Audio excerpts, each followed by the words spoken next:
I think our laundry list is actually relatively short. It's pitching. It's starting pitching. Like, we need a couple starting pitchers. We've gone into other years where we've had, this year we needed a catcher. It was obvious, right? And a starting pitcher. And we brought back Waino and signed Wilson, right? And so I don't think we have a longer list. I think it's just a more concentrated list. I think if instead of needing a couple starting pitchers, we needed one starting pitcher and a pitcher player of some sort, it would be a little bit more of a quote-unquote normal offseason. But our needs are all on the pitching side, and we'll attack those when we get to the offseason.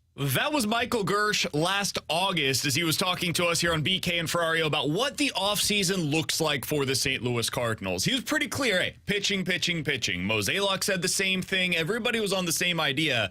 And Tanner, with the latest move by the Cardinals, it's hard to say, like, mission accomplished, but you don't feel that way? I would say they reached the bare minimum of what they had to do this offseason, which was adding a couple of high-leverage relievers, throw numbers at the back end of the bullpen, and add 3 legitimate starters. If that was the stated goal, they did accomplish said goal.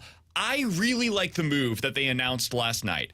Keenan Middleton is the newest St. Louis Cardinal, according to multiple reports across the industry. Now, the deal has not been finalized. There's still some kind of a physical that needs to go through today, and the actual money has not yet been announced either. But the expectation is that Keenan Middleton will be added to the St. Louis Cardinals bullpen, and I love it. This is a guy with big-time velocity. This is a guy with big-time swing and miss stuff.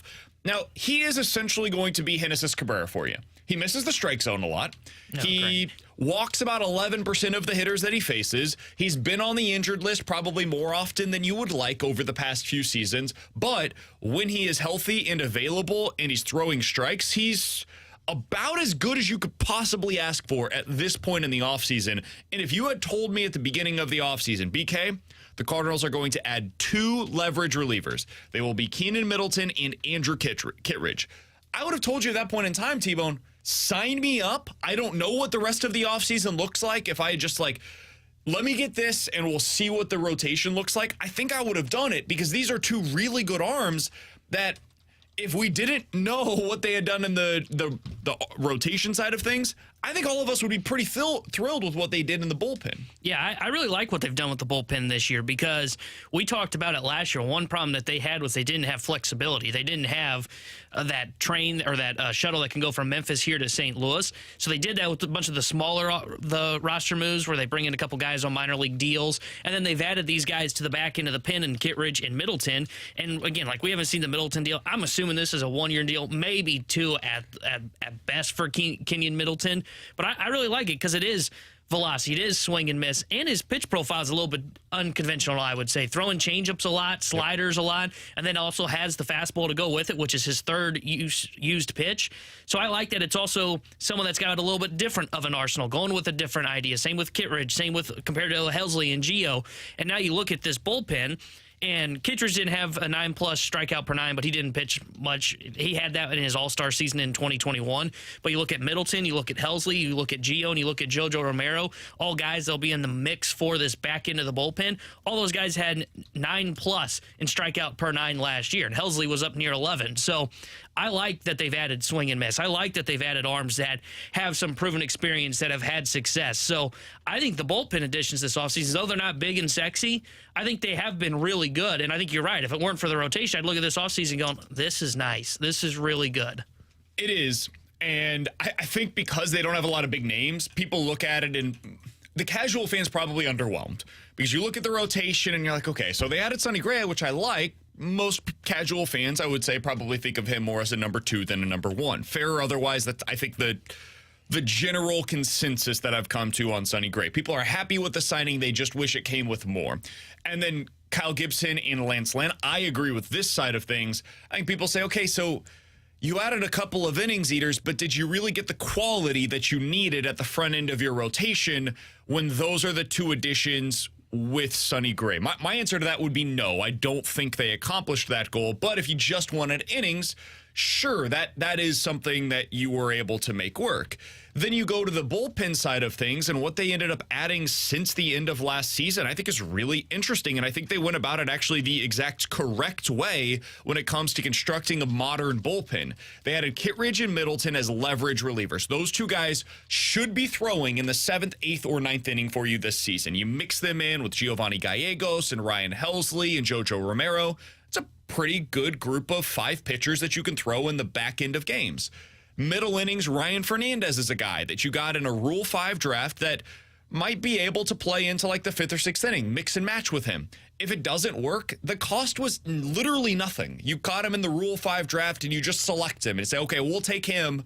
And if he works out, he's on our 26-man roster. And if he doesn't, we'll give him back. That's it. It's that simple. Then you got some lottery ticket items this offseason. Nick Robertson, you traded Tyler O'Neill, who you had no use for at this point, to the Boston Red Sox, and in return, you get a guy that might be a decent reliever. He might factor into the 6th, 7th inning mix. He might be in AAA this year. Who knows, but it's worth a flyer. Riley O'Brien, big-time swing and miss stuff. Big time. No clue if it's going to work at the big league level. If it doesn't work, whatever. You got him for nothing from Seattle. And then Josh James was the other guy that they signed. Some reasons for optimism there. Again, swing and miss stuff is there to a degree. If it doesn't work, whatever. It's a flyer, no harm, no foul.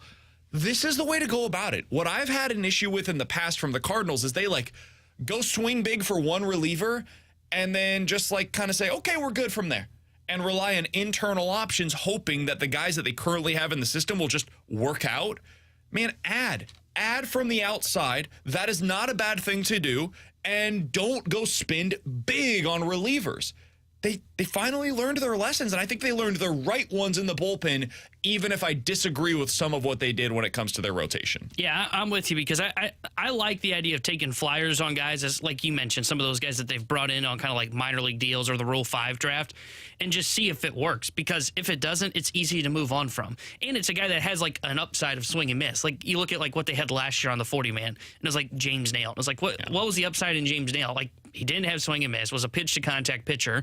You don't need like a bunch of sinker ballers anymore. You got one on the roster really, and that's in John King, and that's honestly all you probably need. The rest is just go for high velo, high swing and miss, see if it works, take a shot in the dark. And look, maybe none of those minor league deals end up panning out, but you continue to add and continue to operate like that throughout the season. I brought this up when you were out on, I think it was Monday, where I said, hey, there was I can't remember his name. There's a guy from the Arizona Diamondbacks that pitched really well in the World Series. You know how they got him? They got him on the waiver wire. So some of these small moves, they aren't big, they aren't sexy, but they do matter. And if you hit on one of them, that is huge for a bullpen, because we've seen how hard and how volatile bullpens are. I agree with you. I like the way they've gone about it this offseason. So remember when the Cardinals went through the regular season a few years ago, and who was it? Luis, the reliever that they ended up getting that ended up being a big-time reliever, went to the Padres. Luis Garcia. Luis Garcia.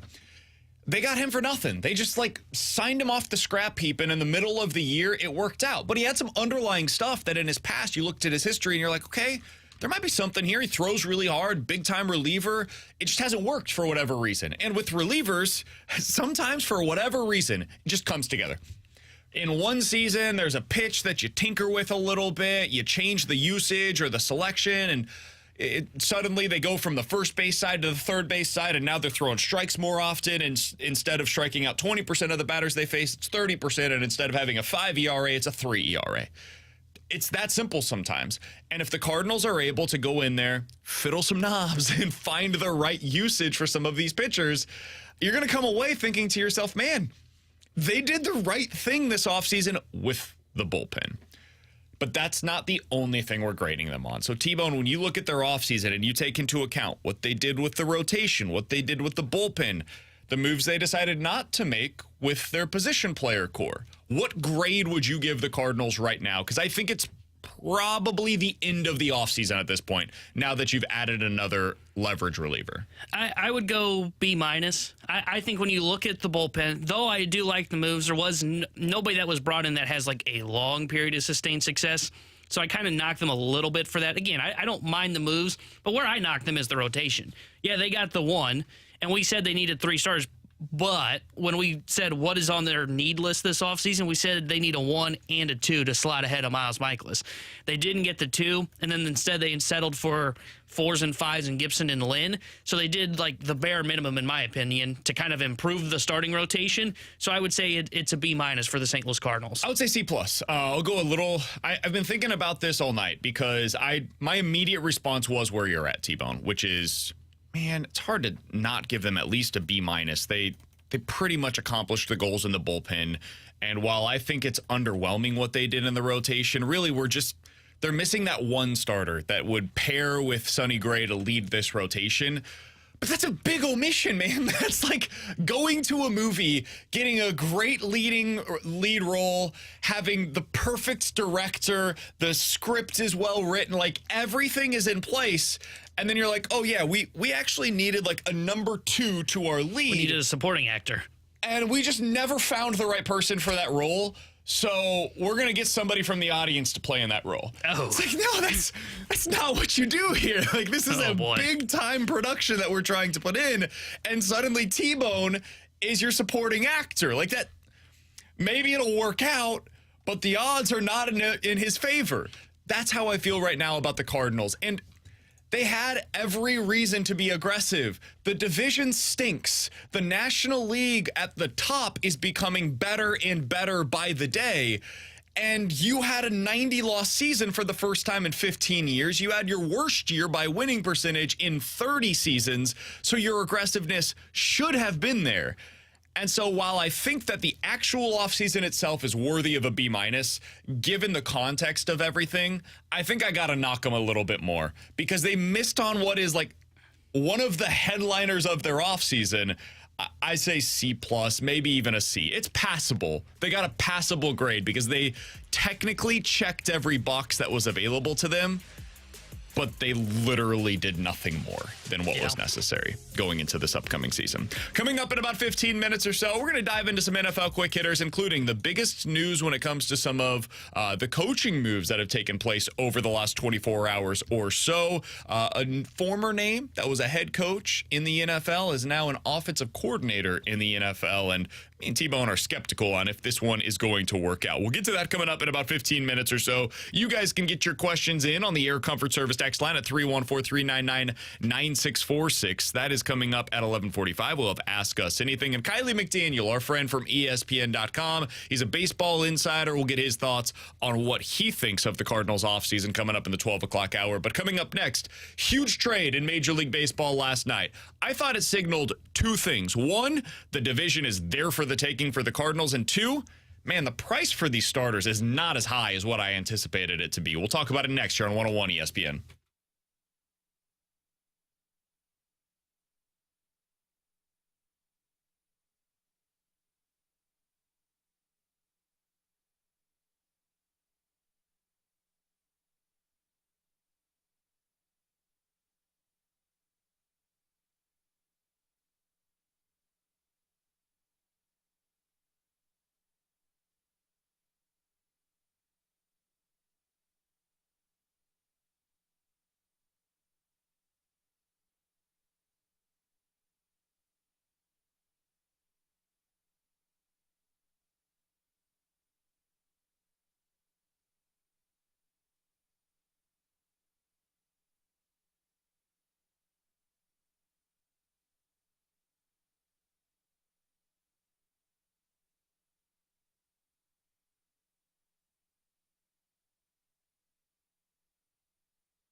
St. Louis. It's BK and Ferrario, live from the Car Shield studio on 101 ESPN.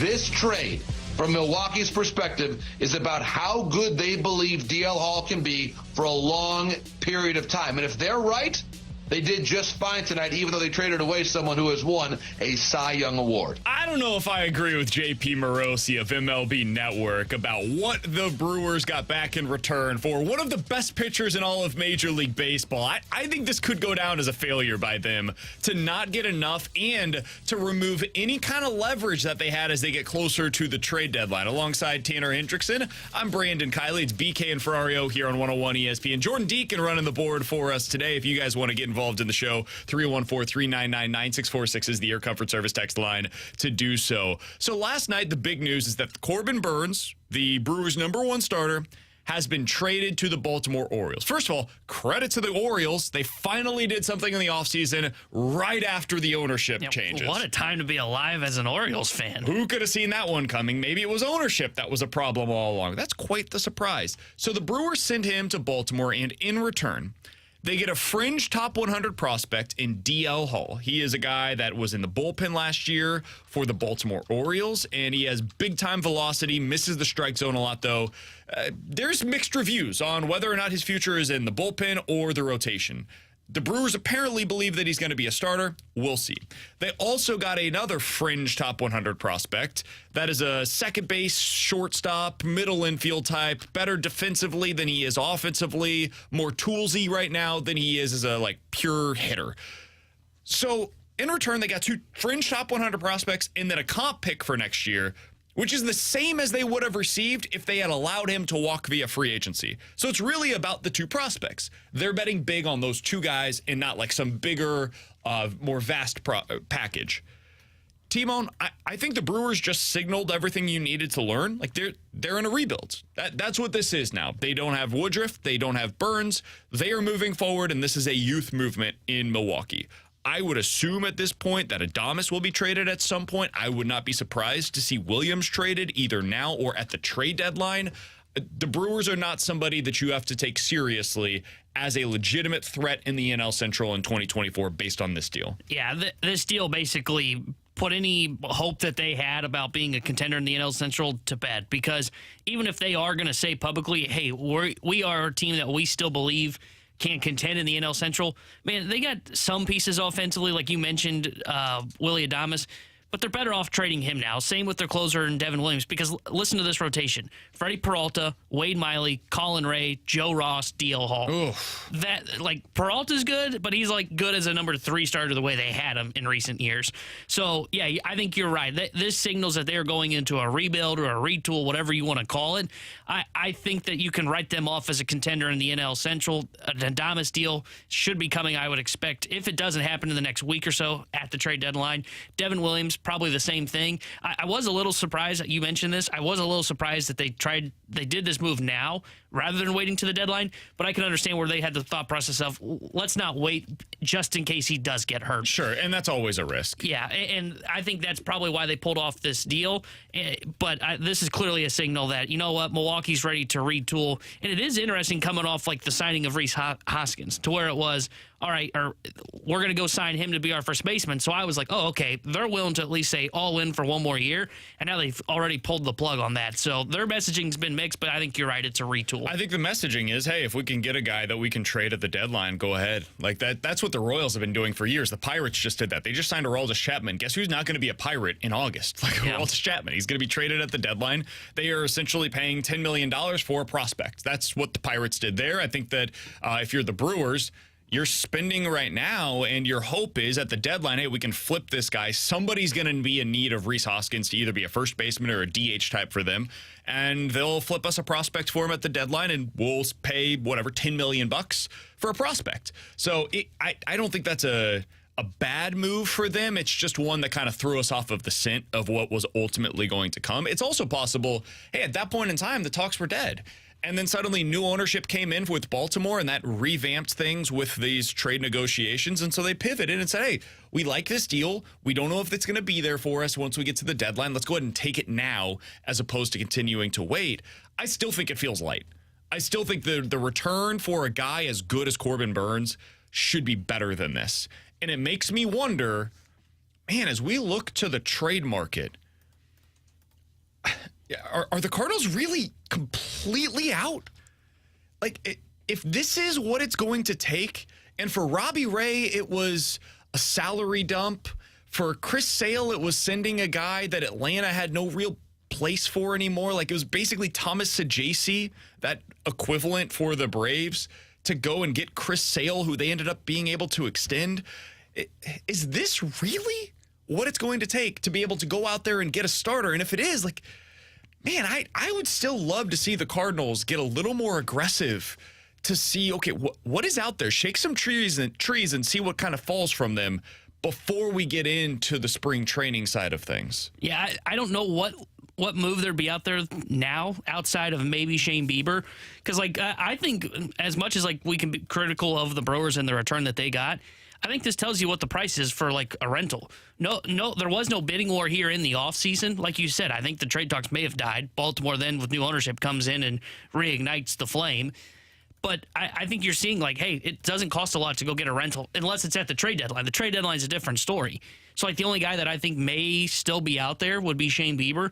But I don't know how much interest I have in Shane Bieber. I don't think he's a number one anymore. And his peripherals have been screaming, hey, this isn't going to sustain. So I think you still continue to explore the Dylan Cease talks, but it sounds like they're still holding their price tag high like they should because they've got control. Sure. I'd love to see the Cardinals go out and continue shopping and try and find a way to get a number one starter still, or a number two starter, excuse me. Whether that be free agency, which I don't think is going to happen, or that be via the trade route. But I'm with you. I would still be exploring things because I think all the talk about Dylan Cease and how they're holding their price tag high, that's going to fall as well because I think they're going to come to some point and go, you know what, we're not going to get 2 top 100 prospects that we're looking for. 314-399-9646 is the Air Comfort Service text line. I asked this on Twitter. I'm curious where our text line would fall on it as well. If you had an offseason do-over, and you could force the hand of the opposing team to accept your deal instead of the one that they got, or force the hand of the free agent to accept your deal and just replace it with the one that they got. Which of the following starting pitchers would you want the Cardinals to add? So let's remove whoever you prefer between Gibson and Lane. One of them is no longer a part of the Cardinals offseason plan. This would replace that move. Would you trade for Robbie Ray? That would be roughly the equivalent of, like, you're trading Steven Matz and one other guy from your roster. I don't know who specifically they would go with. It was really a salary dump in that situation. So let's say it's Steven Matz plus something that you don't care about that much. Trade for Chris Sale, probably trading Thomas Saggese in that move. Signing Eduardo Rodriguez to a 4-year deal worth $80 million, or signing Michael Wacha to a 2-year deal worth $32 million. By the way, the reason why I didn't include Aaron Nola, he was never leaving Philadelphia. The reason why I didn't include Yamamoto, the Cardinals were never spending that money, and I think he was only going to the Dodgers. The reason why I didn't include Shota Imanaga, he was very clearly honed in on going to the Chicago Cubs. So I wanted to make it realistic. Robbie Ray, Chris Sale, Eduardo Rodriguez, Michael Wacha, those were probably the best starting pitching options that were available to the Cardinals that they did not sign. Out of those 4, who would you have wanted the Cardinals to add as that number 2 starter, T-Bone? So I've gone between Rodriguez and Ray, and I think I've decided I would have gone down the Robbie Ray path because it would have been a salary dump, as you mentioned. You could then, in this theory, when we're sending Matz away, if you wanted to, you could then also bring, I mean, I know we said we're plucking one of Gibson or Lynn out. If you wanted to, you could still go sign one of them in this case because you just dumped Steven Matz's contract. Or you just run it back with Zach Thompson as the 5, which I don't think would have been the worst thing in the world, but you now have the upside in it too. And I know he's not available until like July potentially, but he's coming off of Tommy John surgery, which for the most part, those guys nowadays recover from very well. In fact, sometimes they throw harder. Yep. And the 2 years prior to last year when he got hurt to have Tommy John surgery, 32 starts, and was really good and had legitimate swing and miss stuff and pitched like a top-end starter. So I think I would have gone down the Robbie Ray path find a way to dump Matt's contract. I'm with you. I don't really know what the second piece would have been, but figure a way to make it work out and bring him in, and then he's the number 1 or number 2 with Sonny Gray. I would have gone Chris Sale. I said it at the time that when that Chris Sale deal was announced, I immediately thought to myself, this is the kind of move that the Cardinals should have made this offseason. Because he has all of the upside that we're talking about with very little downside, given the cost of, at the time, it was basically nothing money-wise. Now it is like $39 million over the next 2 years. That's fine. That is more than reasonable for a guy of his caliber. That is basically the Michael Wacha deal. Like money-wise, it would be pretty similar to what you would have had to spend to go out there and acquire Michael Wacha. I would have been more than happy to do that. And I'm giving up Thomas Ajayci, who, might be good in the future, might end up becoming a really nice piece for the Cardinals. But right now, there's no role for him on this team. He doesn't have value to the Cardinals in 2024, and you're missing somebody with the upside of Chris Sale. Chris Sale could come in this year and have a 3.2 ERA with 11 strikeouts per 9 innings. Like, he could become one of the best number 2 starters in the league. That shouldn't surprise anybody.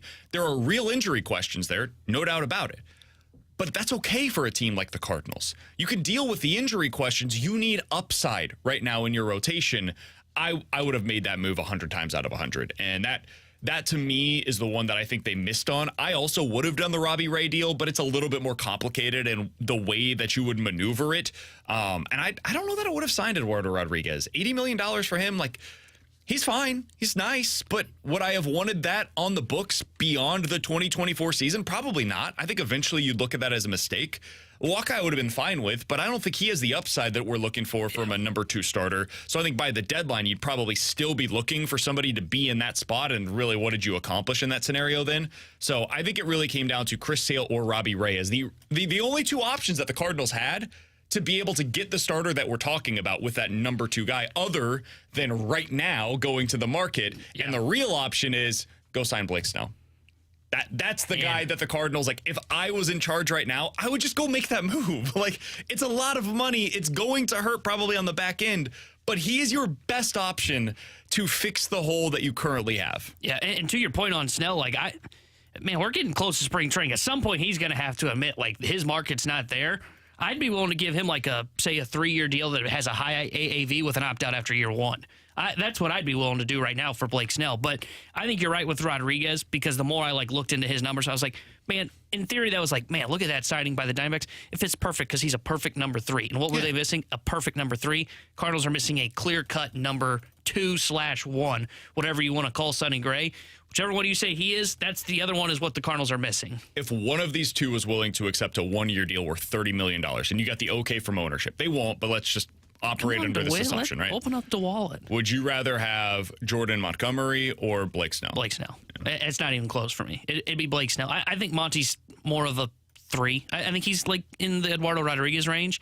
I think that's how he's viewed across the industry. What if it was Montgomery's willing to accept a 1-year, $30 million deal, and Blake Snell's willing to accept a 3-year, $80 million deal? I'd still go Snell. I think he's got legitimate swing, like some of the best stuff in baseball, even though he doesn't know where it's going.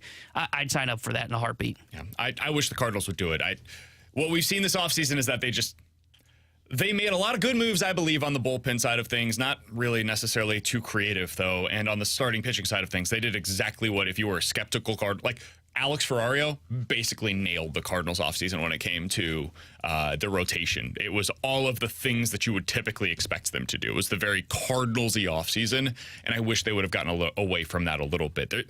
That being said, I think our poll and this question is a reminder there just weren't a ton of options for them to go get that number 2 starter that we've been shouting about. It really did come down to, like, if you don't like Chris Sale or Robbie Ray and you don't think Eduardo Rodriguez is good enough to be that number 2 starter, you probably didn't think that the Cardinals had an opportunity to go get the starter that we've all been screaming for them to do, unless you want them to go get Montgomery or Sale, both of which are just, we haven't seen what it would cost to do that yet. So it's hard to criticize them for a move that nobody has made just yet. All right, coming up next, NFL Quick Hitters here on 101 ESPN.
101 ESPN Sports Center.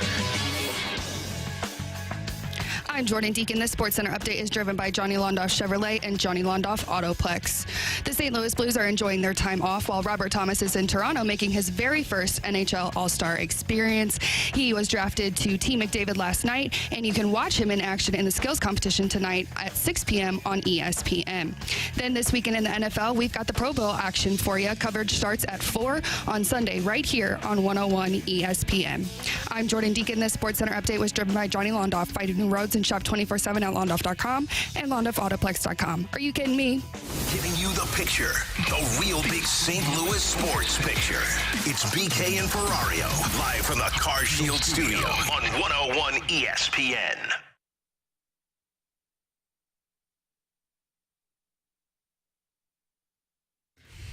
Let's dive into some NFL quick hitters here on BK and Ferrario alongside Tanner Hendrickson. I'm Brandon Kiley. It's BK and Ferrario here on 101 ESPN. So the big news yesterday, we're starting to fill out some of these coaching staffs.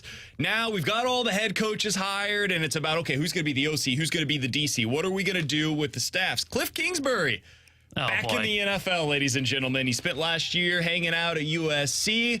He was the de facto OC with Caleb Williams as his quarterback. God, Lincoln Riley as the head coach. Cliff Kingsbury, though, back in the NFL. He's going to be the Raiders' offensive coordinator this upcoming season. T-Bone, what do you think of the hire? I'm not a fan, if I'm being honest. I don't think Kingsbury is a very good NFL offensive mind. I think he is best suited for the college game. So I don't really get the hire, especially because, it's not like Las Vegas is picking super high in the draft. If they had, Washington spot or New England spot, I could see how maybe you convince yourself of, hey, we're bringing in a young college quarterback. Let's pair him with a young, more college offensive mind in Kingsbury, kind of the thought process that Arizona had with Kyler Murray. I don't know that they're going to do that, though, based on their draft position. I don't think they're going to be able to trade up. Maybe somebody falls into their lap where they're drafting. I think it's more likely that they're going to go with a stopgap quarterback, like a Russell Wilson or someone like that.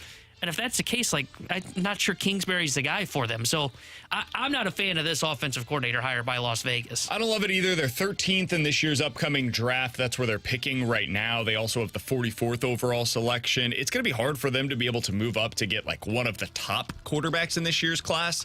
I mean, if you're talking about one of the top 3 guys, Caleb Williams, Drake May, Jaden Daniels are the top 3 right now. I think they're very likely to go 1, 2, 3. We know how this ends up, man. Every year we talk about, who's going to fall?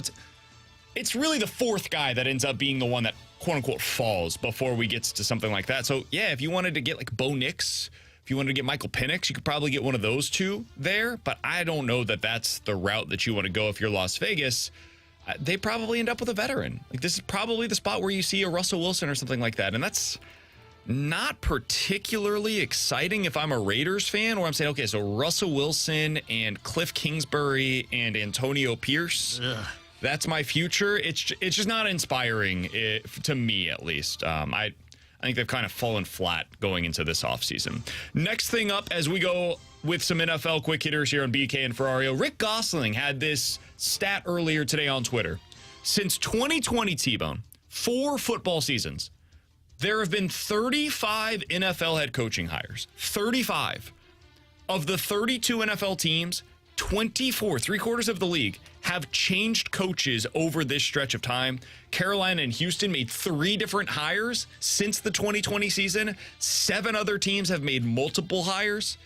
Are teams becoming too impatient in your mind with their head coaches? I would say no, because I think a lot of some of those firings, just thinking back in my mind of what we have seen, I think a lot of them you could tell, man, there wasn't a lot of upside in the hire originally. I think back to Vic Fangio in Denver. I don't think there was much upside in that hire with Vic Fangio. And when it started to go south, you basically move on and you hope that you find the next hot commodity that's going to stick around for a while. So I don't think they're getting too impatient. I don't think that's the problem. I think it kind of shows that there's a lackluster crop of head coaching candidates, and that you just kind of continue to cycle through until you finally hit on the right guy. Because most of these situations, I don't know if I can remember a coach that got fired recently that I'm like, oh, that might be a mistake. if you get what I'm saying. Like, for the most part, I think I've been like, okay, that was clearly a disaster, or, yeah, there wasn't a lot of upside to begin with. That's where I'm at. I understand these numbers are jarring. And it's like, oh, so the NFL has become the NHL where every coach is fired and then you just recycle the same hires. I think we're seeing a turning over of coaching in the NFL where there are fewer guys that are getting that second, third, fourth chance than there previously were in the league. I think it's becoming more of a young guy coaching league. Like you're starting to see Mike McDaniel getting opportunities. You see Ben Johnson is one of the hot names that's going to eventually get one of these jobs. Bobby Slowick, the offensive coordinator down in Houston, next offseason, I bet you he's going to get one of the jobs. There's a reason Bill Belichick did not get a job in this cycle, and it's because teams are looking for the next big-time hot coaching candidate. I would have hired Belichick. I lean more on experience, though, clearly, than what these teams are. They're looking for something different. They want to find the next Sean McVay, the next Kyle Shanahan, the next young hotshot coach that's going to change their franchise for 15 years, not just the next 2 or 3. So I think teams are actually going about this the right way. They are treating coaches the same way they're treating quarterbacks. We should know pretty early on if this is going to work or not. And if we don't know by year 2 or 3, we're going to go ahead and make a change because that means that the likelihood is this is not going to work out for us. All right, final thing as we go through some NFL quick hitters here on BK and Ferrario. T-Bone, Pro Football Talk put this out earlier today. According to a report from the Washington Post, the NFL will once again consider changing its kickoff rules this offseason to what the XFL used in their previous seasons, where both teams, the offense, quote unquote, and the defense kicking team and the kick return team have to be within 5 yards of the ball. It's worked out really well in the XFL. It's limited injuries. It's made for, honestly, more compelling kickoff returns. Yeah. Is this something that you believe the NFL will eventually go to and should eventually go to? Yes, I think they will. I don't know if they'll do it this year or not. At some point, I think they have to, because watching a kickoff now is just pointless. Nothing more exciting than red zone fires up and I see 8 touchbacks. Like, boring. I think they've got to move to this rule. I actually love that XFL rule. I think you're right, brings more excitement, limits injuries. So I hope they go to this. And honestly, I pushed back on this, I think last year or 2 years ago when we talked about it. I hope they move to what the XFL does for onside kicks, where it's like 4th and 15. I'm ready to get rid of the onside kick. So I would implement both of those if I'm the NFL. Yeah, think about if like the Ravens or the Lions had an opportunity to go for it on a 4th and 15 in the games this past weekend. That would have made the games more exciting. Now, you can decide if you think that's fair. I think it rewards teams for having good offenses as opposed to having a kicker that gets a really lucky bounce on an onside kick. And I think that's more deserving. Like, teams are spending out of their entire salary cap, like 95% is spent on offense and defense. Why don't we have those units on the field to determine the game late, as opposed to the third safety, the kicker, and the fullback that are all trying to like pound their heads against one another to find out who can go get the football? Like, I just think it makes more sense for us to have that 4th and 15 opportunity. And the odds of converting on that are like, I think it's like 12 to 15%. Yeah. So it's still incredibly slim. But if you have Patrick Mahomes, you have Josh Allen, your odds are better than if you have, one of the other guys at quarterback in the NFL. Coming up next, let's get into a game of Ask Us Anything. 314-399-9646 is the Air Comfort Service text line. If you guys have any questions, sports or otherwise, we'll get into that with Ask Us Anything coming up next here on 101 ESPN.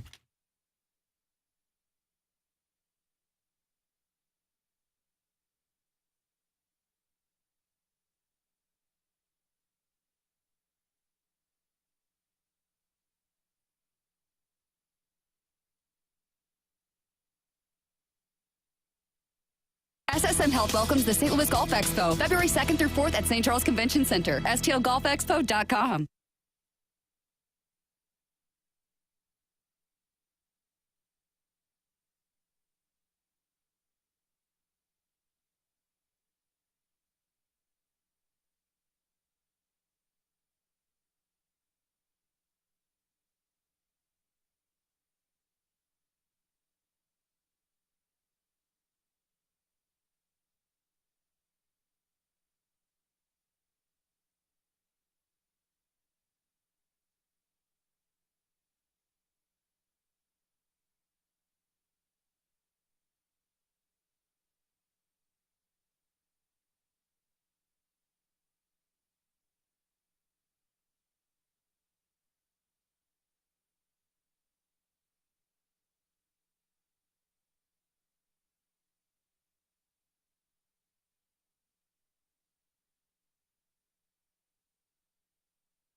The choice of a lawyer is an important decision and should not be based solely on advertisements. The people have spoken. I want to thank you, St. Louis, for voting Onder Law 2023's best St. Louis law firm. When you're injured, call Onder Law at 314 or 618-900,000.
Get the winter essentials you need at Lowe's today, like portable heaters, pipe wraps, generators, filters, or water heaters. Lowe's knows home improvement.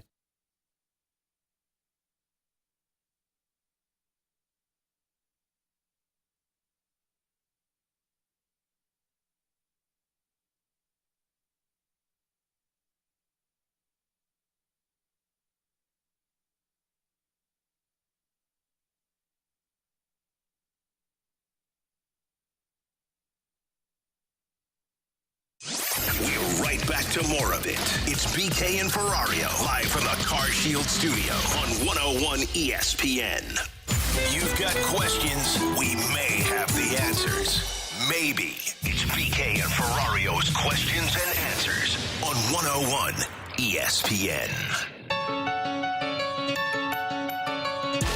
314-399-9646 is the Air Comfort Service text line for Ask Us Anything. If you guys have any questions, sports or otherwise, get them in now on the Air Comfort Service text line. This one comes from the 585. BK, do you truly believe that the NFL would have let KC lose while Taylor Swift's money is coming in? You know they're corrupt and did everything to make sure that the Chiefs were going to win. Do people believe this? Well, in fact, we got a text about it. Yes. Maybe they're right, you know. Never know. No, they're not. Like, the Chiefs had a literal touchdown taken off of the board because of a phantom holding call in that game. And we think that they're fixing it for the Chiefs. Oh, here we go. On back-to-back plays, they called fake holding calls on the Chiefs. And that's the team that's getting it fixed. If they are fixing it for the Chiefs, they're doing a really bad job of it. Like an incredibly bad job of fixing this thing for them. I don't know what the script had for that first round playoff matchup where the Chiefs were playing against the Dolphins, but like -5-degree temperatures, also probably not a great thing because that throws in a lot of variance into the postseason. Going on the road in Buffalo where it was snowing, not sure that was the right way to go about this, but man, they had quite the script if this was all scripted. Yeah, you're right. Now, you make good points to where I'm not sure they're scripting it for the Chiefs. If they are really bad at it because you're right. Those were not holding calls in that game. All right, 314-399-9646 is the Air Comfort Service X line for Ask Us Anything from the 314. Guys, what kind of appetizers are you going for during the Super Bowl? Oh, that's a good question. I don't know if I haven't really decided yet this year. Last year, I made a beer cheese dip with like little pretzel bites. That was pretty good. I don't know what I'm going to do this year. I haven't quite decided. I think I'm going to go wings for dinner, but I don't know if I'm going with an appetizer. Buffalo chicken dip's a go-to. Solid choice. The little smokies are always good on a Super Bowl Sunday. Spinach and artichoke dip is always good. Dips are always good, man. Chips and salsa, classic. I mean, I'll do a little bit of anything. You put something out, I'll give it a try. Jordan, are you an appetizer person for Super Bowl Sunday? I'm probably the most picky person you will ever meet in your entire life, so I don't do dip. I don't. Okay. When you said appetizer, I thought toasted wraps, though. So, okay, that's a good one. Yes, but I don't use that sauce. That's a no for me. Marinara? No. That sauce? Yes, that I don't do. I'm a texture person, and that's a no for me. Really? Dog. Yeah. How far do we go on this? Like, it could be like a whole show, honestly, about how picky I am. It's really sad. Like, what are the go-tos for you? Is it like basically brown food, like no colors of the spectrum? Not so much colors. It's more about like the texture. So like, I don't like very like saucy things. Like my pizza has light sauce. Oh, really? Mm-hmm. Yes. Okay. Is cheese okay? Yes, cheese is good, but the sauce is like, it's just too much for me. Like, when you get like chicken nuggets, are you dipping into a Nothing. sauce? Absolutely. Not even salt and pepper. No, I am like the pickiest person you will ever meet, So I if you promise. eat like grilled chicken, is it just a piece of grilled chicken? Correct. No salt, no pepper, no seasoning? Correct. And actually, if I have to order it as a sandwich, I take it off the bun and just eat the chicken. Really? Yep. Wow. Cheese on the chicken? Oh, no. Just the chicken. That's amazing. I've never heard anything like this. I'm telling you, it's a lot. Okay. All right. It's tough, but hey, everybody's got their thing. All right. 314-399-9646 is the Air Comfort Service X line for Ask Us Anything. From the 314, guys, what's your go-to barbecue dish? If you're going to a barbecue spot, Jordan immediately says, I don't go get barbecue.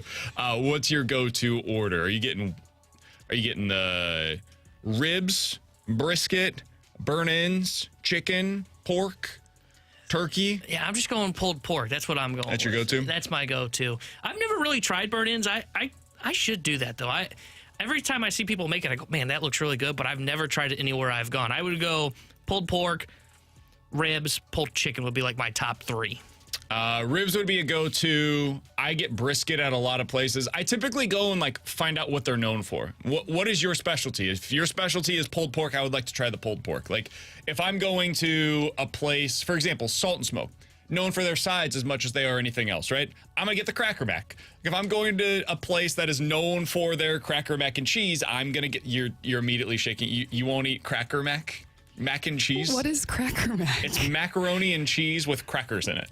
Oh, I tried. There we go. And that's a step. I'm like, as I became an adult, I do not try things once it's my option. That would be a go-to for me. So it really is coming down to like what their specialty is. That would be the number one way that I go about it. All right, coming up in about 15 minutes or so, what do the Cardinals do this year if Nolan Gorman has a slump in, I don't know, April, the way that he did last June? We'll talk about that coming up here in just a little bit. Coming up next, though, Kiley McDaniel is an ESPN MLB insider. He had his piece earlier today on the top farm systems in all of Major League Baseball. Had some interesting notes about two of the Cardinals pitchers that are in the system. We'll talk about it with him next year on 101 ESPN.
This is exactly where you want to be listening to us. It's BK and Ferrario, live from the Car Shield studio on 101 ESPN.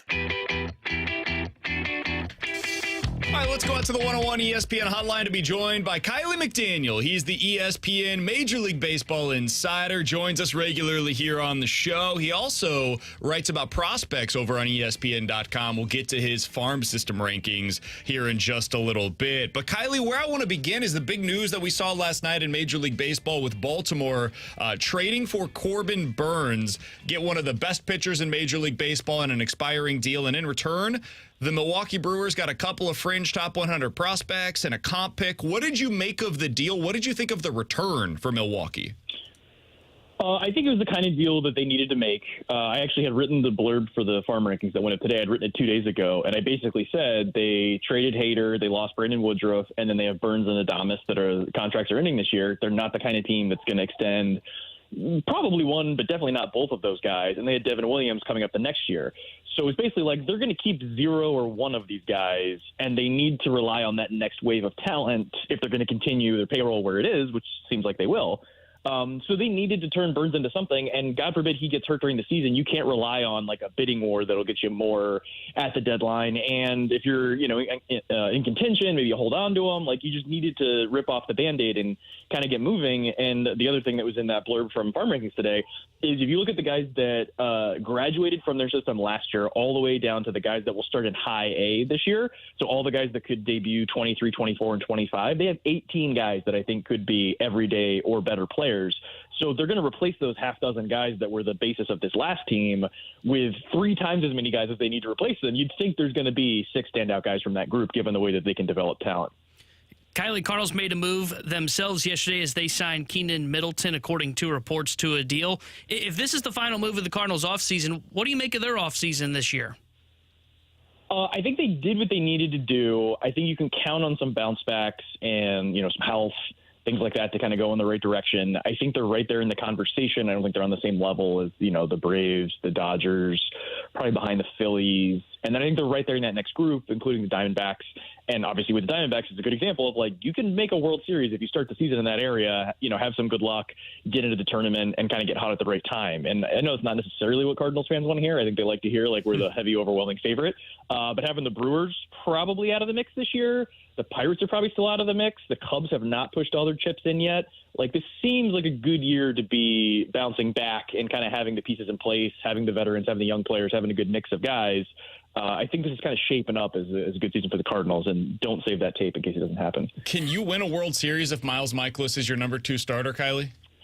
I mean, I'm pretty sure I've said it on the show multiple times that I was like, the problem is they don't have an ace, and I'm not sure there's like an ace or even a frontline guy in the system. I don't think they're going to pay $180 million to get Aaron Nola, but if I were them, I would. How are they going to fix this? And the idea would be, in basketball, you have to have a 1 and probably a 2 to really make a run. And, in football, you have to have a quarterback that's at least pretty good, or else the best team outside of the quarterback. And in baseball, like, I guess you can win without having an ace and a dominant closer, but, like, I wouldn't want to be the team betting that's going to happen, because, like, there's teams like the Dodgers and Braves that start the season with a really good rotation, then they get to the playoffs and it's not very good anymore. And so the Cardinals are starting with a, middle of the road, like, good veteran rotation. I think everyone is over 32. And I don't think, like you said, I think it's more depth starters that will be coming up this year.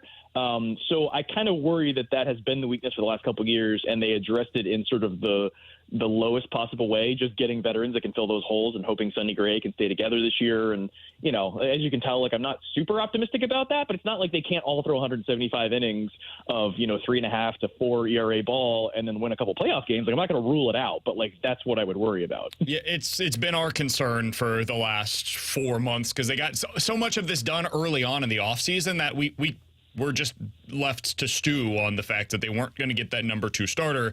And so as I look back at the offseason and what's taken place, Kiley, I don't think they were ever going to get Yamamoto. They weren't going to pay that kind of money, and I don't think he was ever going to come here. Shota Imanaga wasn't an option. He appeared to have always been kind of set on Chicago. Aaron Nola was apparently never leaving Philadelphia. So you look at the actual options that were out there, and it's like, okay, so you could have had Eduardo Rodriguez. I don't know that necessarily fixes your problem. Michael Wacha, I don't think, fixes your problem. And so really it was like do you want to trade for Robbie Ray or Chris Sale? And that was kind of the only way that they could have fixed what they lacked at the front end of their rotation. Do you think they should have been more involved in one of those trade negotiations? Yeah, I mean, you could have said Glasnow, Burns, whenever the price comes down on Cease. Like, there are ways, because like they have essentially too many young position players. Like, just trading Tyler O'Neill did not clear that out. That sort of suggests to me that they'd rather be over-invested in young position players, or they haven't figured out who the keepers are and who the non-keepers are. So they're going to let them all play and kind of see what happens. Theme of the last 10 years.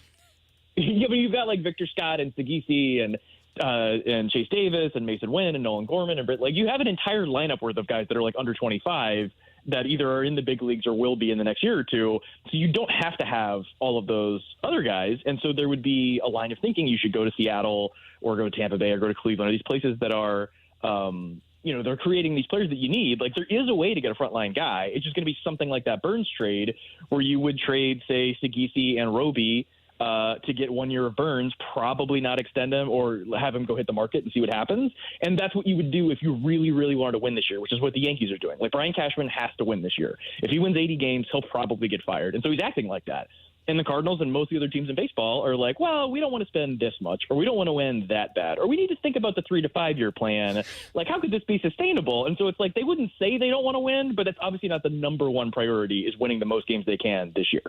And Kiley, I feel like a big reason for that is to me, this has felt almost like a transition year for the Cardinals where, yeah, they're going to be competitive and they can do that in this division, but they want to wait on their starters to develop in their minor league system, like a Tinkins, like a TK Roby, and that those guys can be top-end starters. Do you see that potential for those guys? Do they have like a number one that can develop in their system?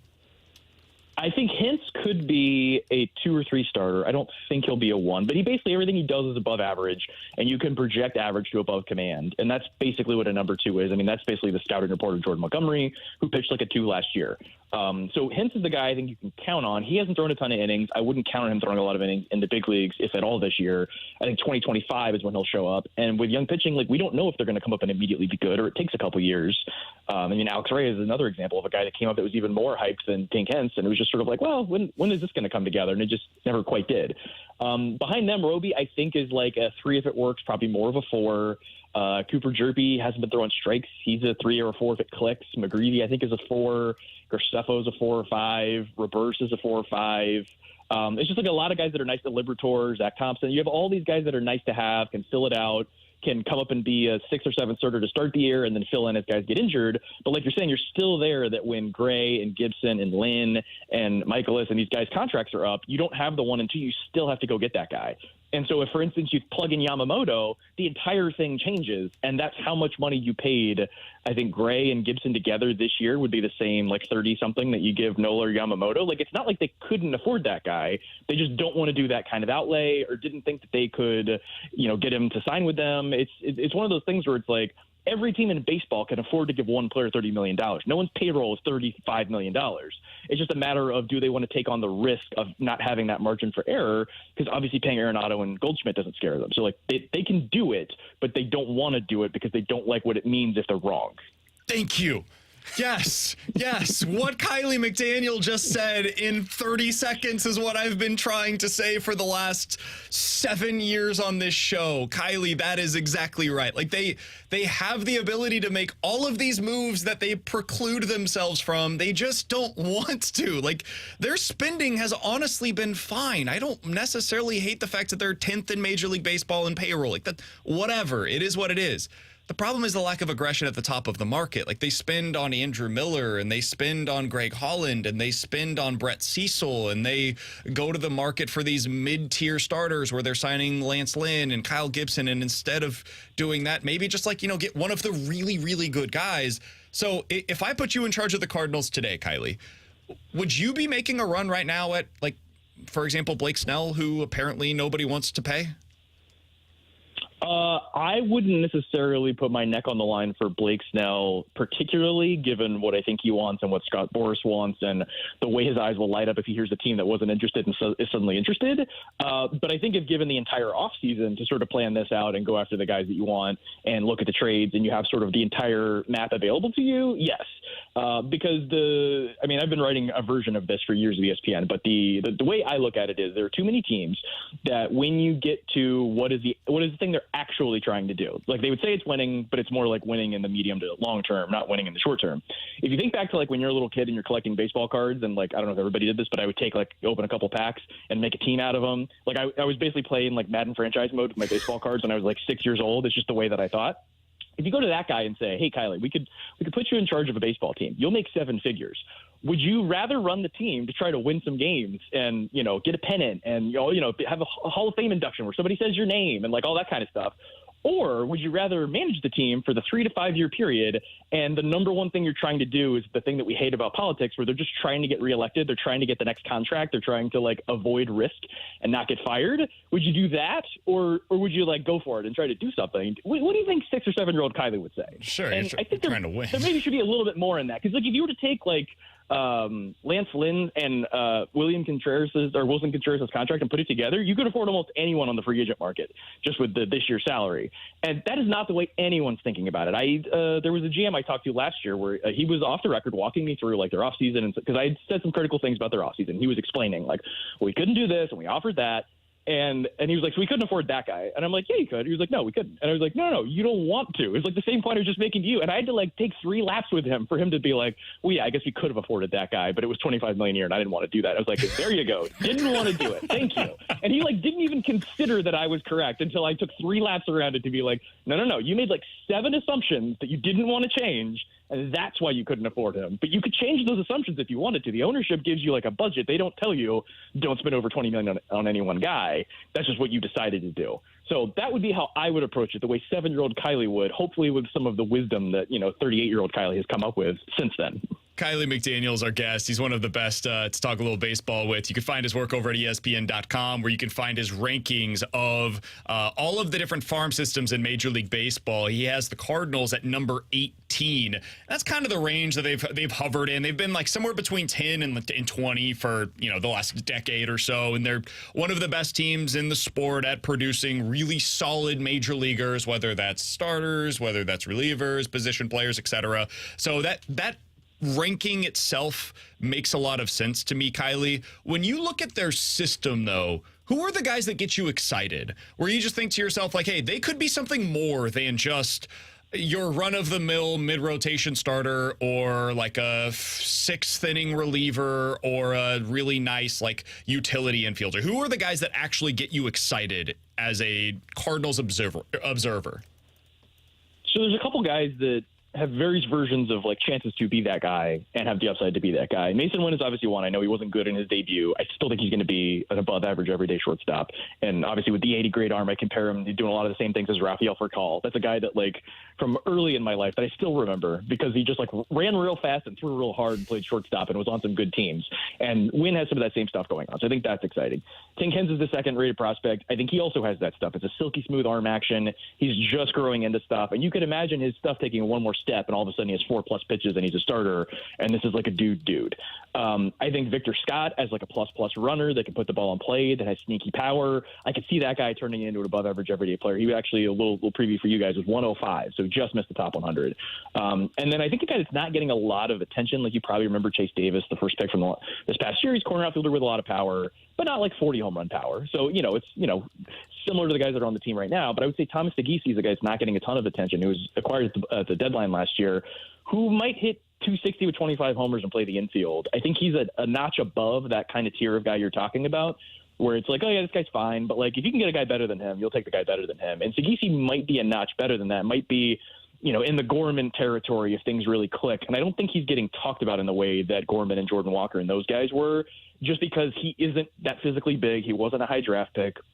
He was recently traded. He's not a shortstop, but he's good at everything else. And so I think he's the guy that gets me a little excited. And then one more I would say is Josh Baez, who has been injured, has been some swing and miss, but he has that might hit 30 or 40 home runs and has a plus arm that's very easy to fall in love with. He was in the upper 90s on the mound as a high school player, but he's not a professional pitcher. If he can get the sort of consistency and contact together, he has a chance to just shoot right onto the top 100 and be the guy that we're talking about at this time next year. Kiley, do you have like a comp for who Victor Scott reminds you of? Because I can't think of anybody who can steal 90 bases that would be in center field to comp him to. I mean, he's bigger than that, like Juan Pierre, like style of player, and I think there's like a little more pop than that. And I'm hesitant to say. I remember when C.J. Abrams was in the draft, I said he looked like Kenny Lofton because I think the tools were similar, and he also had like some of the same mannerisms, and his like posture and his swing was similar. Scott, I'm thinking more of like sort of a slasher that's going gap to gap and running and just sort of being annoying. It's like somewhere between those two extremes, but I'm not immediately coming up with a name. But I'm sure if you guys took or either one of us took 10 or 15 minutes, I could probably come up with a guy that does that sort of stuff. Kiley, appreciate the time as always, man, and not just because you confirm my priors, but thanks for hopping on with us today. We'll talk with you again soon, my friend. That should be my business card. I'm here to confirm your priors. Yeah, it's a good way to go about it. That's Kiley McDaniel. Find his great work over at ESPN.com. You can follow him on Twitter as well, at KileyMCD. Always appreciate him joining us here on the show. I want to continue talking a little bit about what he mentioned there on the Cardinals and what they can do, but what they don't allow themselves to do. We'll talk about that next year on 101 ESPN.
Louis. It's BK and Ferrario, live from the Car Shield studio on 101 ESPN.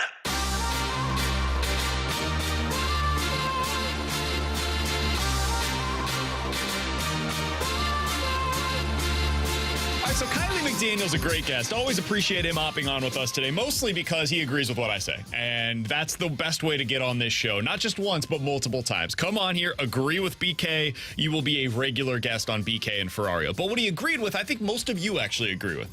Not much of what I say, but sometimes I find a measle of truth. And T-Bone, what he had to say was basically, hey, the Cardinals could afford any of the guys that were available this offseason.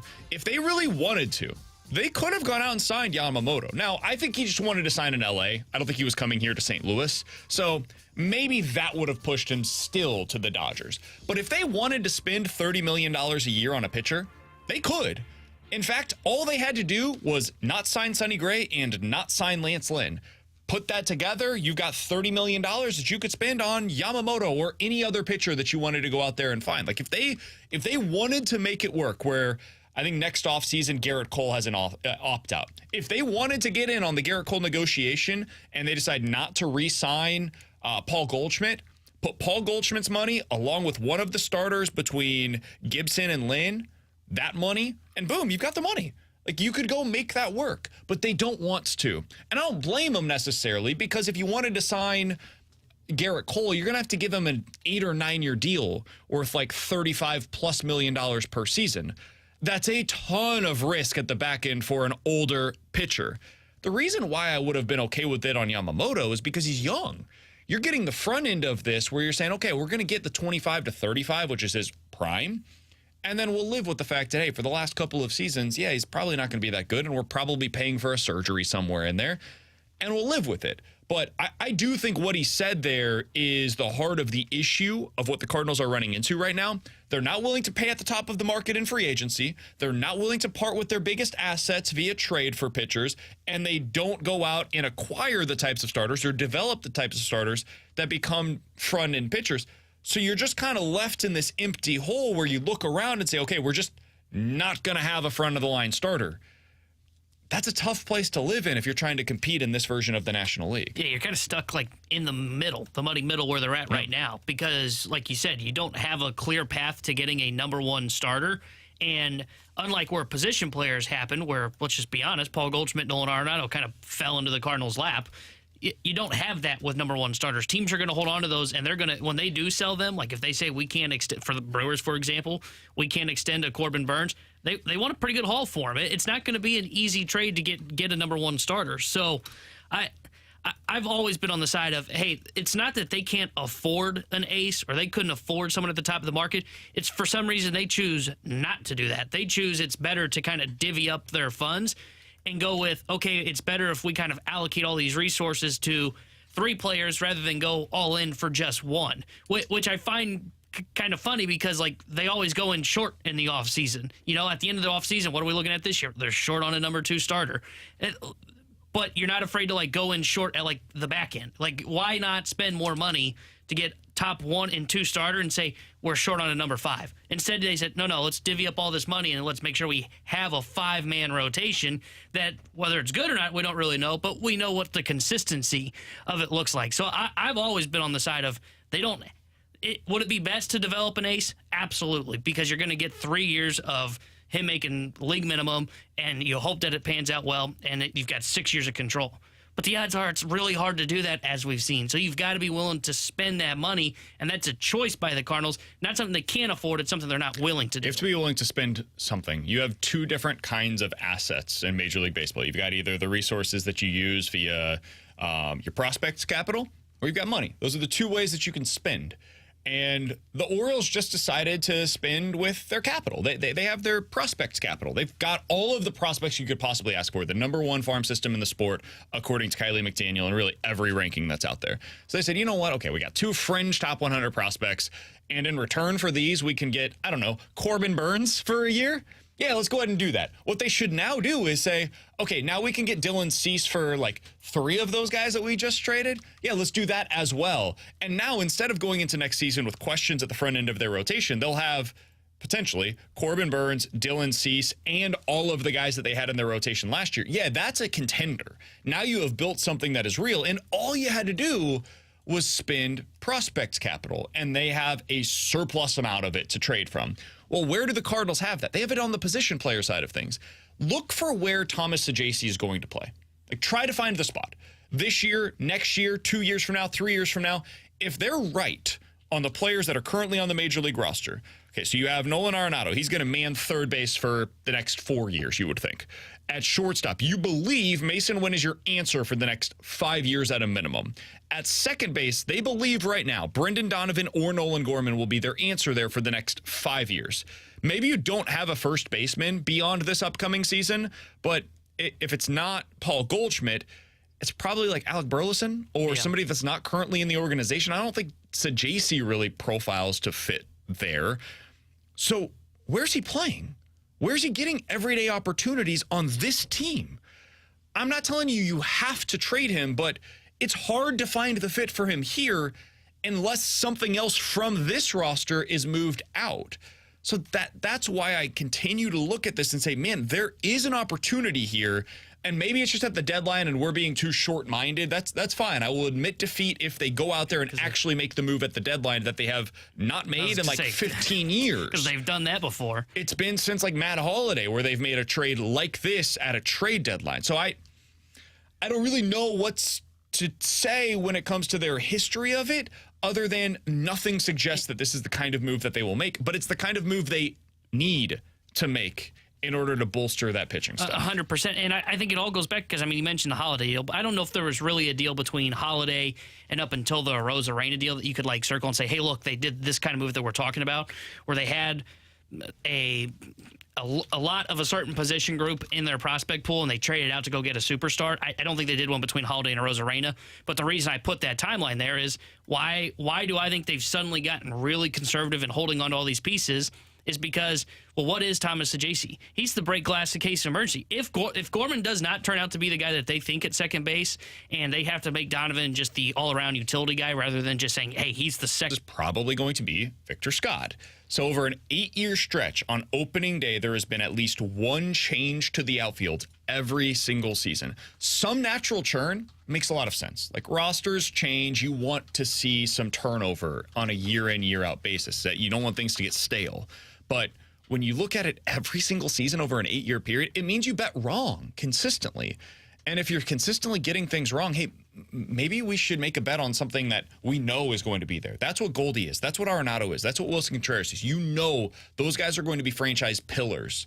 You don't have that in your rotation right now, so go find one. Go get yourself a pillar in the rotation that can be there and learn underneath Sonny Gray for right now and eventually take on that role. All right. Final thing I wanted to get to here. Katie Wu had an interesting piece the other day over on The Athletic. She's putting together a fan survey for all of you. If you haven't taken it yet, I recommend going and taking it. It's, if nothing else, a good thought experiment for Cardinals fans, and I will be curious to see what the results look like on this in the foreseeable future. But T-Bone, I wanted to ask you a few of the questions that were a part of this survey from Katie Wu. The first one was this. What do you believe was the biggest problem for the Cardinals in 2023? If you could answer that question in any way, the single biggest problem for the Cardinals in 2023 was blank. Had no starting pitching. And not just no starting pitching, but put their eggs in the wrong basket. They put the eggs in the basket of Jack Flaherty, and he never was right after coming off the shoulder injury. You look at Adam Wainwright, they put their eggs in the basket that, hey, age is but a number. Father Time finally won that battle. And then they just had no pitching depth as a whole. Matthew Liberatore, I don't think is a Major League Baseball caliber starter. Zach Thompson, fringe of that. Drew Rahm, after acquiring him, clearly was not a Major League starter. So I would say lack of starting pitching and the lack of starting pitching depth that was in the organization going into the year. I would say it was defense. I actually think the single biggest issue for them last year, and the reason why the bottom all fell out, is because they sucked defensively. And if you just get back to being good defensively, it changes a lot of what we talk about with the starters. Good defense can make up for pitching that is below average. We've seen that here in St. Louis for years. The difference last year, I don't think you had significantly worse pitching last year than you have at times in the past. I think the difference was you had similar pitching with horrible defense for the first time since like the end of the Mike Matheny era. So I would actually go defense was the biggest problem for the Cardinals last season. Pitching was very close. Like it's 1A, 1B. But for me, I would say that it was the defense that actually was the biggest issue for them. Second thing here, if the Cardinals could make one more move this offseason, what would you want it to be? Sign Blake Snell. I don't know if there's another move out there that, I mean, maybe they could trade for Cease, but I want to see Blake Snell here because he's got legitimate swing and miss stuff, would slot right in right there with Sonny Gray, and I don't think he's going to get the deal he's looking for. I think he was looking for like a $200 million deal. He's not going to get that. So I would say sign Blake Snell. Mine's in that same vein. It's just get a number 2 starter. Get somebody that I can look at, and I don't have to squint. I could say, okay, that makes sense. Like Chris Sale would have been that. Makes sense. I see how this fails, but I also don't have to like really make a hard sell to say, yeah, he's a number 2 starter. Like look at his history. Look at the baseball reference page and say, okay, cool, yeah, I get it. Like how you're squinting for Miles Michaelis. Yeah. To be a number 2. 100%. Like if that's Dylan Cease, fine. If that's Jesus Luzardo, great. If that ends up being Logan Gilbert, awesome. Framber Valdez, great. Somebody in that caliber of a pitcher. Just make one more of those moves. I'd feel great about it. T-Bone, what would you consider a successful 2024 season for the Cardinals? So I think I'm going to get a lot of pushback for this. I would say win the NL Central, which won't take a lot, and win a playoff round would be what I would say is kind of successful. And be competitive. If you lose in the DS, let me add this caveat here. You lose in the divisional series, at least be competitive. That's what I would say. That would be the goal for the Cardinals because I don't think they're built right now to win a World Series. I truly believe they're kind of in a transition while still trying to remain competitive while they're hoping that their pitching develops. I would say win the division, win a playoff round, and if you lose in the DS or CS, at least be competitive. I think if you get to 90 wins, you get to the NLDS and are competitive, that's a successful year. I agree with you. And that's because of the way that they've constructed the roster. If they had been more aggressive and got that number 2 starter, I would be speaking very differently right now. But with the roster that they currently have assembled, that is a clear step forward. It's a sign of progress. It is a step in the right direction. And I think it would be signaling that, okay, they got some good answers on the team. Now it would require them this offseason to then take that next step. Go get that big-time starter. Go find a way to improve. But for 2024, I think that getting back to contention would be enough for it to be considered. That's the bare minimum, but that would be considered a quote-unquote success to me. And the final one that I wanted to ask you from Katie Woo's survey over on The Athletic, which player would you most want the Cardinals to extend prior to spring training if you could get one extension done? Jordan Walker. I would sign Jordan Walker to a very team-friendly contract extension that would cover up all of his arbitration years and maybe even a little bit of his free agent years because he is the real deal. I think a lot of people are going to say, if I had to guess what the results are in this survey, a lot of people might say Paul Goldschmidt. I'm kind of concerned of what I saw from Paul Goldschmidt last year. So I think the number 1 candidate for me would be Jordan Walker. I think I would go Brendan Donovan. Is that weird? And the reason why is because I think he is a guy that they are clearly betting on to be one of the leaders of the team. They have said publicly now, he's becoming like a face and a voice of the team. And if you truly believe that and you want him fully invested, and not that he wouldn't be, but I would just buy out his arbitration years, keep him here for the long haul and say, that guy is everything we want the Cardinals to be. He plays hard. He plays all over the place. He's good defensively all over. He gets on base. He makes every change you could ask for. Like, that is the heart of the St. Louis Cardinals, and we are rewarding you. For even during the time when the team stunk going into the trade deadline, the dude was DHing with one arm and was still one of the best hitters on the team while DHing with one arm. So I think I would go with Brendan Donovan as the guy that I would extend, as long as they're not planning to use him in any kind of a trade. But if they are as in on him as they say they are, I would say that he's probably the guy. I also think it would be cheaper and easier. Well, the other thing that I would say, and this is why you kind of go to my point of why I don't know if I'd consider Donovan, is I don't know if he ever outprices himself from you. You know, Jordan Walker plays really well. I mean, you're talking about a guy that could get like $20-25 million at the back end of arbitration. Right. So I don't know if he'll ever get to the point where it's like, man, Donovan's really getting pricey here in arbitration. And those are the guys that I look to extend when you're talking about this on younger players, so you get that better surplus value. I tend to agree with that as well. But I think that it would be easier to get a deal done with Brendan Donovan quicker and cheaper. And I also think you're rewarding him before I think with Walker, you want to see the defense improve first to find out, okay, is he for sure an everyday right fielder for us?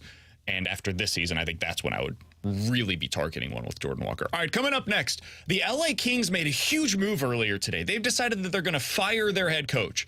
Now, Doug Armstrong has said over the last year or two, hey, we want to be what the LA Kings were.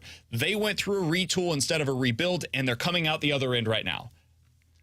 Well, the other end appears to be the same place where the Blues are right now, which is firing their head coach in the midst of a wild card race in the Western Conference. What does that mean? We'll talk about it next on 101 ESPN.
101 ESPN Sports Center. I'm Jordan Deacon. The Sports Center update is brought to you by Saliga Heating and Cooling. The St. Louis Blues are enjoying their time off while Robert Thomas is in Toronto making his very first NHL All-Star appearance.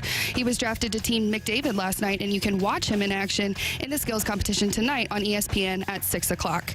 Then this weekend in the NFL, we've got the Pro Bowl action for you. On Sunday, coverage starts at 4 o'clock right here on 101 ESPN. I'm Jordan Deacon. The Sports Center update was brought to you by Saliga Heating and Cooling, an independent American Standard heating and air conditioning dealer. Giving you the picture, the real big St. Louis sports picture. It's BK and Ferrario, live from the Car Shield studio on 101 ESPN. Alongside Tanner Hendrickson, I'm Brandon Kiley. So there was big news in the NHL earlier today. The LA Kings, the team that the Blues are taking as the model for their retool, have announced that they're firing their head coach, Todd McClellan. Now, T-Bone, this comes at the heels of the Kings. They started off the season as hot as anybody in the sport. They were at the beginning of the year, something resembling what the Edmonton Oilers have been over the last month and a half, basically since the Oilers made their coaching change. And man, after that hot start, the Kings have really slowed down. You saw the quote a few weeks ago, I guess it would be now, where was it Drew Doughty who came out and said, hey, we've got guys in this locker room that care more about their individual numbers than they do winning. Once that happened, you knew, okay, there's something that's going to be coming. It's just a matter of when, not if. And now it's happened. The Kings have named an interim head coach. They're not going out there, at least as of right now, and hiring somebody like a Craig Berube or Gerard Gallant. They're just hoping that they can change things internally, and hopefully the new voice will end up kicking things into high gear the way that it really has here in St. Louis to a lesser degree. But T-Bone, when we think about Doug Armstrong, who, by the way, will be on the fast lane coming up today at 2:30 with the guys, what he has said about the Kings and their retool and how it's worked, and that's the model for the Blues. And now we see, well, the retool has resulted in 2 straight first-round exits, and in year 3 of that retool, where they're supposed to be really going for it, they went all in with the Pierre-Luc Dubois trade. They're firing their coach midseason. Is that actually the model that you want to be following if you're the Blues? No, I don't think so, because I think the LA Kings are admitting today that the retool has kind of failed, or it's fallen flat, because I think when you signal that, hey, we're not going to go look for a head coach from the outside like a Craig Berube who has a Stanley Cup in his resume, and they just go with someone that was on McClellan's staff, it tells me, I'm not sure they're really confident that that group's going to be able to turn it around.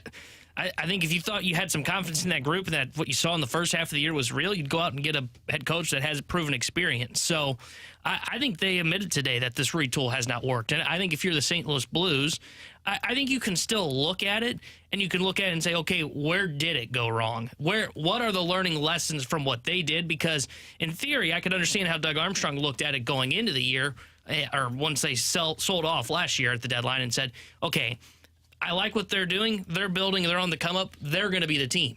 And now you saw it kind of fail, and I think now you can look at it and go, okay, why did it fail? And what they did, maybe we go through it and we build that way, and then we can learn from what their mistake was in year 3, which I think their mistake was trading for Pierre-Luc Dubois, getting rid of some of their depth of scoring. You go, okay, we just won't make that move when we get to that point. I think that's the move that you look back on and you say, okay, that's where we went awry. I wonder if it's even beyond that, though. Like, Kevin Fiala is a pretty good player, I would say, but defensively he's not great. And that was another trade that they made before last season. So their 2 quote-unquote all-in moves were trading for Pierre-Luc Dubois, who comes with an $8.5 million cap hit for the next 7 seasons, back in a massive way. And so I guess the lesson to be learned here if you're the Blues is you can't be wrong on the top guys. If you get it wrong in the middle, you can make up for that. Like if you get it wrong with Brandon Saad, for example, I think the Blues got it exactly right. But if you get it wrong with him, it's fine. Like it's a $4 million. You can work around that. But if you get it wrong with Kyrou, Thomas, maybe Buchnevich with that long-term extension could fit into this criteria that we're talking about here. That's when it kind of sends things sideways, and especially when you get it wrong by trading talent and then giving an extension to somebody. I think they just got overly aggressive for potentially the wrong players. And so as you look towards the Blues this offseason, when they do start to finally get a little bit of money back underneath the cap, there are lessons to be learned here. The Kings were on the right path, and then suddenly they went sideways. So this offseason, if you're the Blues, man, you got to get it right. And that's always the case. I understand that. It's easier said than done, but they can't have their Kevin Fiala, and they really cannot have their version of Pierre-Luc Dubois. Yeah, and you bringing that up just tells me, like, hey, I think their next two biggest decisions in this retool, forget what they're doing in the offseason and looking forward, trying to fix the defense, if you will. It comes down to Kyrou and Buchnevich are the two biggest decisions. Will Kyrou figure it out? And if you don't believe so, you have to potentially try and move on from that deal before his no-trade clause kicks in. You look at Pavel Buchnevich, I mean, they can technically sign him to a contract extension next year. So they have to be deciding, okay, is he going to be worth what he's looking for?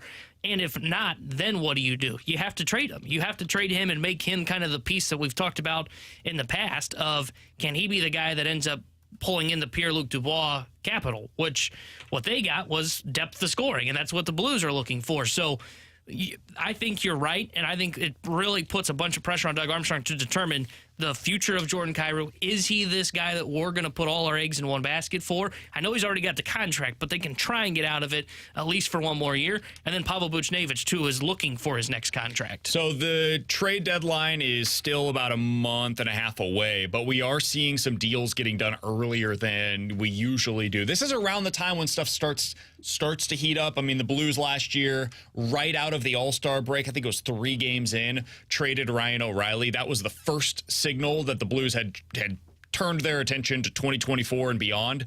But the deals are starting to come in prior to the All-Star break. And now during the All-Star break in the NHL, the first big one was the Elias Lindholm trade to the Vancouver Canucks. So that was a Western Conference team at the top of the conference, really going forward with Lindholm.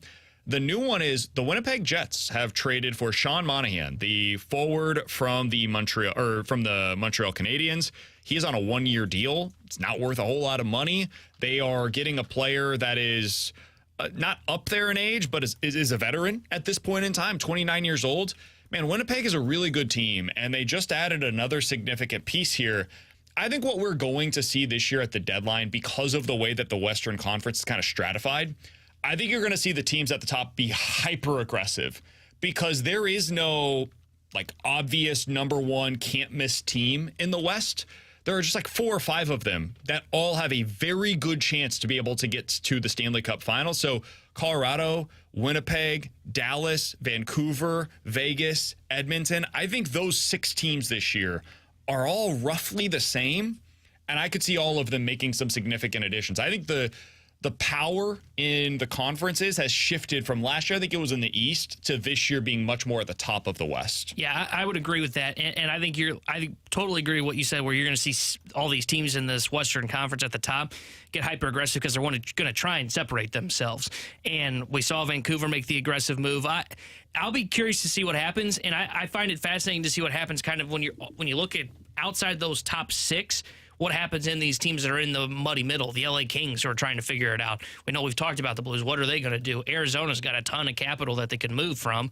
But I think of a lot of those teams may end up saying, let's just kind of hold right now. I think that maybe where the Blues end up as well because of the top of the Western Conference. Because why bring in something big if you're a team that's in the muddy middle when you can look up at the rest of those top 6 teams that we just brought up and go, well, do we really have a chance if we go up against them in the playoffs? And maybe we think we match up well with one of them, but can we do that for 3 rounds to get to a Stanley Cup? That's going to be tough for all these teams in the wild card picture. Yeah, I don't think that should be the way the Blues look at it. I think the Blues at this point is just, hey, how do we get in? What is it going to take for us to be able to get in? And when you have all of these teams that are battling for these, even the mid-tier players, I do think it makes it unlikely for the Blues to be able to acquire somebody at the deadline.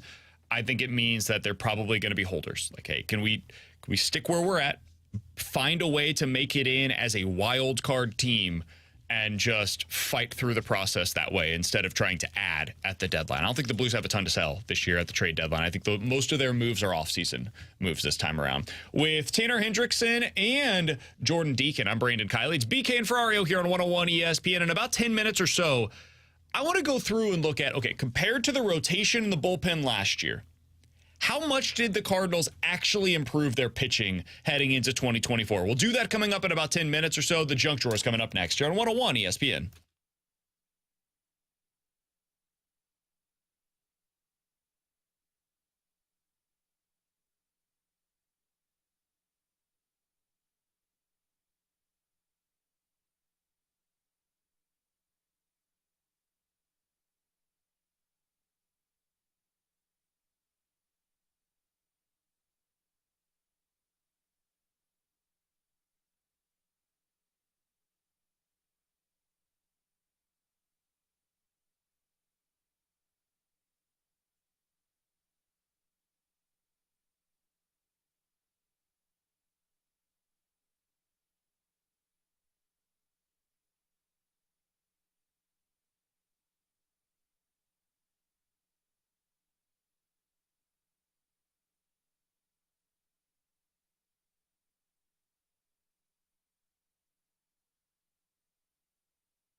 We're right back to more of it.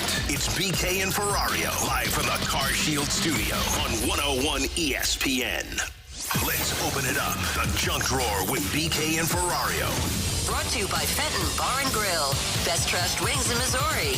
Dine in, carry out, 7 days a week.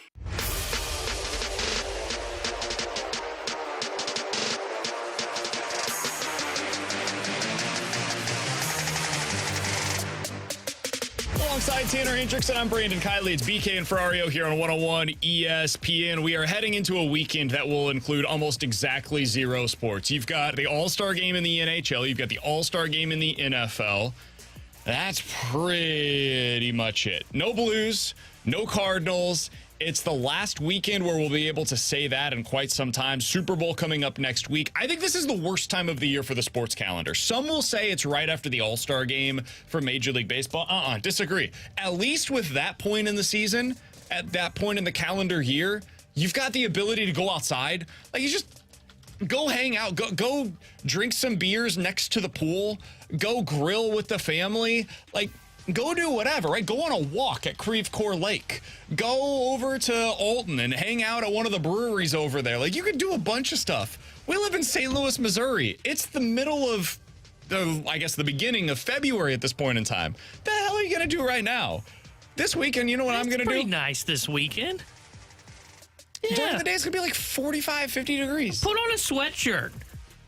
This is the worst. If you are a die-hard sports fan, I genuinely believe this is the worst weekend of the year. The absolute worst weekend of the year. And I don't enjoy the NHL's All-Star festivities. I'm sorry, they do nothing for me.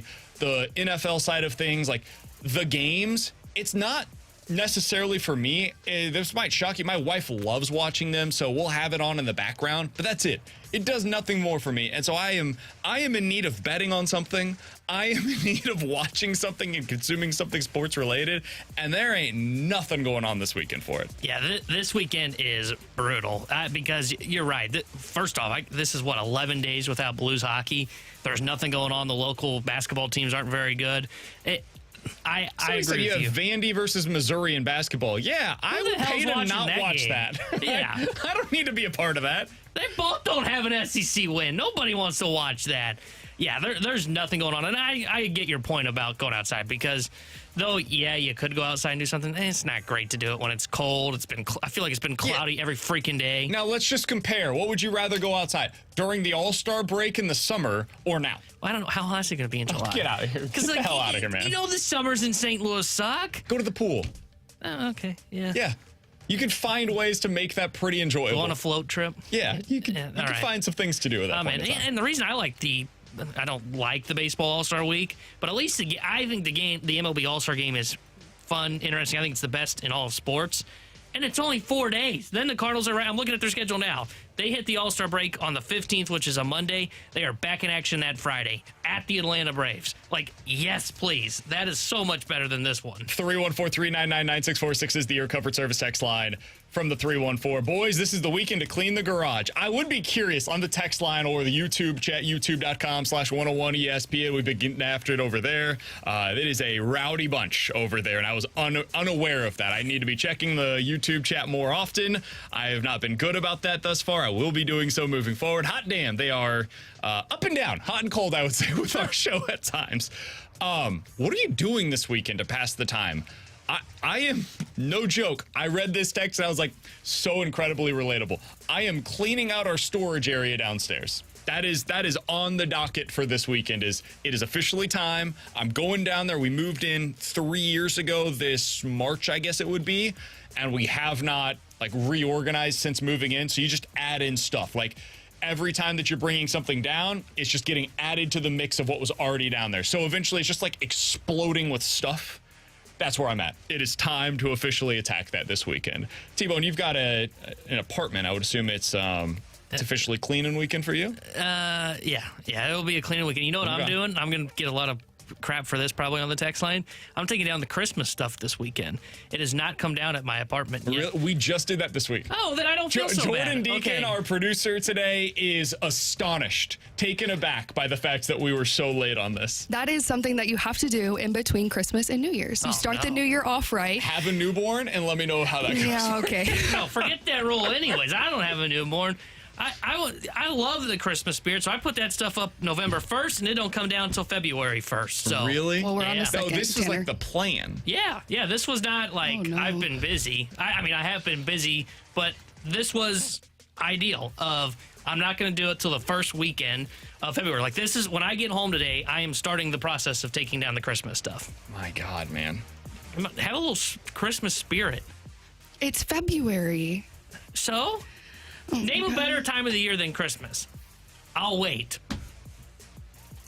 314-399-9646 is the Air Comfort Service text line to get involved in the show. Coming up here in about 15 minutes or so, why are so many college coaches bolting for the NFL? According to national reports, it's because everybody's going to be leaving college football. Nobody wants to be a coach in college anymore.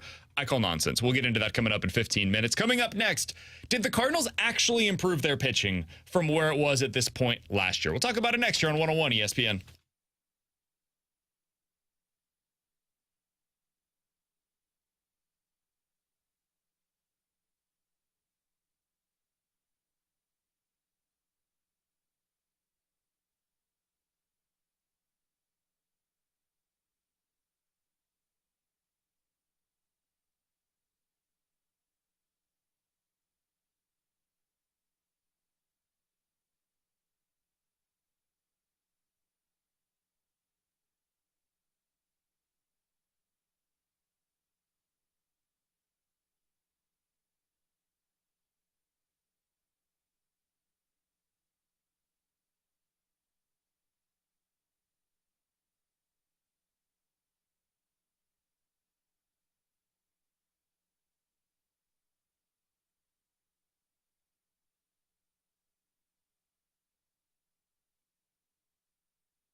This is exactly where you want to be, listening to us. It's BK and Ferrario, live from the Car Shield studio on 101 ESPN.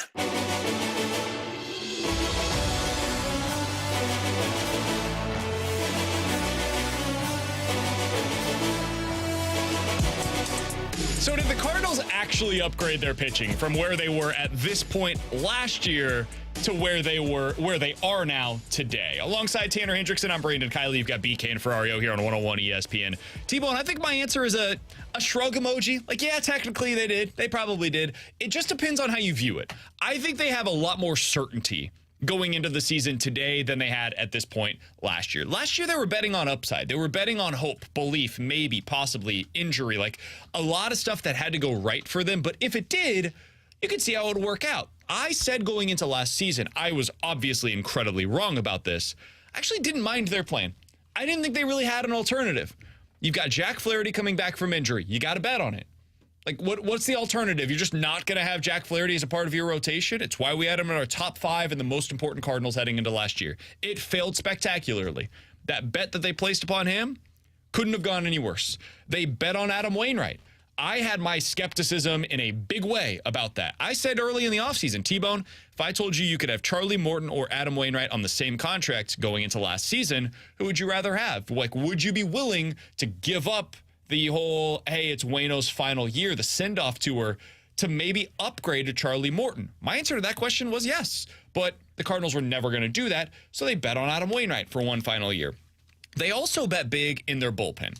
They bet on Drew Verhagen to bounce back. They bet on Genesis Cabrera to be okay, to be more consistent. They bet on Jordan Hicks to be the guy that they knew he could be when he was healthy, and those were met with, like, mostly negative results. So going into this year, you have taken Jordan Montgomery and put him into Sonny Gray spot. Jack Flaherty's spot is now filled by Kyle Gibson. Waino, now Lance Lynn. So Monty, Flaherty, Waino versus Sonny Gray, Kyle Gibson, Lance Lynn. That's what you've done in the rotation. On the bullpen side of things, you have replaced Jordan Hicks with Keenan Middleton.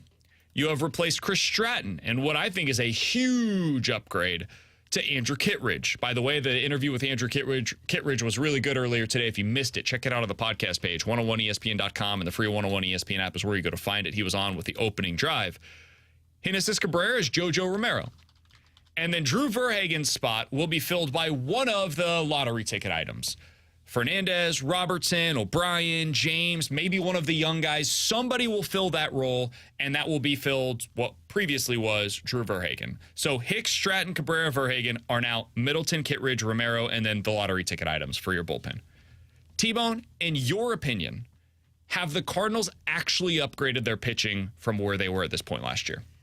I think they have, but it's like by the bare minimum, in my opinion. And now, granted, I think I would listen more so on the bullpen that they did a little bit better job there. But on the rotation side, I feel like it's like the bare minimum. Like Sonny Gray and Jordan Montgomery, yeah, I think that's an upgrade because Sonny Gray is like a 1B in baseball. He may not be viewed as an ace, but I think he can be categorized as like a 1B. And I think like that's kind of what people view Jordan Montgomery as. Then I look at the rest of this and I go, okay, Jack Flaherty, like, sure, you banked on the upside of, like, maybe he'd be back and healthy, but that was a major question mark.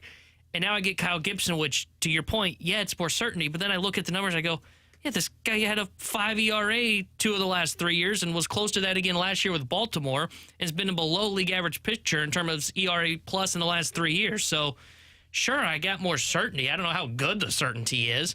And then I look at Lance Lynn compared to Waino, and I go with the same thing. Like, okay, I think I know what I'm getting, but am I just going to ignore the fact that he gave up 40 home runs last year? Please. Like, well, no, I can't do that, Mo. I have to look at that. So, like, yes, there's more certainty. Yes, I feel confident that at least Lance Lynn and Kyle Gibson are going to post every day. I don't have confidence that, like, Gibson's going to return to having a 3.71 ERA he had in 2021. I'm not completely convinced that Lance Lynn has fixed the home run issue now that he's here in St. Louis. So did they get better? Yes, and I wouldn't even argue that. But how much they got better by? Like, I think it's like it's slim, and it's like the bare minimum they could have done to get like a passing grade in the offseason. I know people will probably disagree with me. I just think Sonny Gray's better than Jordan Montgomery. I just think he's a better pitcher. If I could have one or the other, set aside any of the money, set aside the longevity of the deals, like get rid of all of that. You're telling me for 2024, you could have Sonny Gray or Jordan Montgomery at the front end of your rotation. I would rather have Sonny Gray. And from there, like, tell me going into last year, I can have Jack Flaherty or Adam Wainwright. This year, I could have Kyle Gibson or Lance Lynn. I think it depends on what I'm looking for. If I'm looking for upside, I would rather have the Flaherty side because Jack Flaherty had the potential going into last year. So, I mean, even at worst, be a number 3 starter. He could have been a middle-of-the-rotation guy with upside. I don't think Gibson or Lynn have that. I think Gibson and Lynn, you know exactly what they are. They're going to eat innings for you. They're going to be like probably mid-4s ERA. It's what I would expect out of them heading into the season. But I think there's less downside with Gibson and Lynn than there was with Flaherty and Waino. Because Flaherty, we knew, was not a guy that got deep into games, even when he was pitching well for the most part. He was a guy that, how many times did we hear Jim Edmonds say, hey, if he could just be more efficient with his pitches, he could get deeper into these games. And it just never really happened for him. He was more of a 6-inning pitcher when he was great than he was like a 7 or an 8-inning guy. And Waino, we could see the diminishing returns by the end of the 2022 season. He was a guy that was on the IL, came back, and got shellacked for the final month of the season, and they apparently were going to start him in Game 3 of the Wild Card Series. Don't need to get into that. And then they bring him back for $17.5 million. We all just kind of had to assume, okay, this is going to be fine. Everything's going to be great. And he had like the worst season by any pitcher ever. So I think the downside is less with Gibson and Lynn. So given what the Cardinals need going into the season, what I believe their offense can be, what I think their defense is going to be, which is a lot better than what it was last year, I would rather have this version of the rotation heading into 2024 than like if I could run it back and have some kind of time machine and bring the 23 rotation to today without knowing like the Men in Black flashy thing in front of our eyes, what the results were last year. I would rather have this version of the Cardinals rotation. And I think the bullpen's a no contest. Like, I would just rather have these guys than Hicks, Stratton, Cabrera, and Verhagen. I was already skeptical at best on Cabrera heading into last year. We knew what Stratton was. He was a guy that takes the ball every day you need him to, but I mean, the upside's incredibly limited. There's a reason why he got what he did in the free agent market this offseason. And Drew Verhagen, I was out on. So it was really, hey, do you want Jordan Hicks and the upside that's there, which is good. I like Jordan Hicks a lot. Or the upside that exists with Middleton, which is pretty similar to Jordan Hicks, and JoJo Romero, and one of the lottery ticket items. And oh, by the way, I've got Andrew Kittredge, who might be the best pitcher of any of the names that we've mentioned so far. Yeah, give me that version of the Cardinals bullpen. So I think you've upgraded a decent amount in the pen, and I would rather have this version of the Cardinals rotation. I think it is better.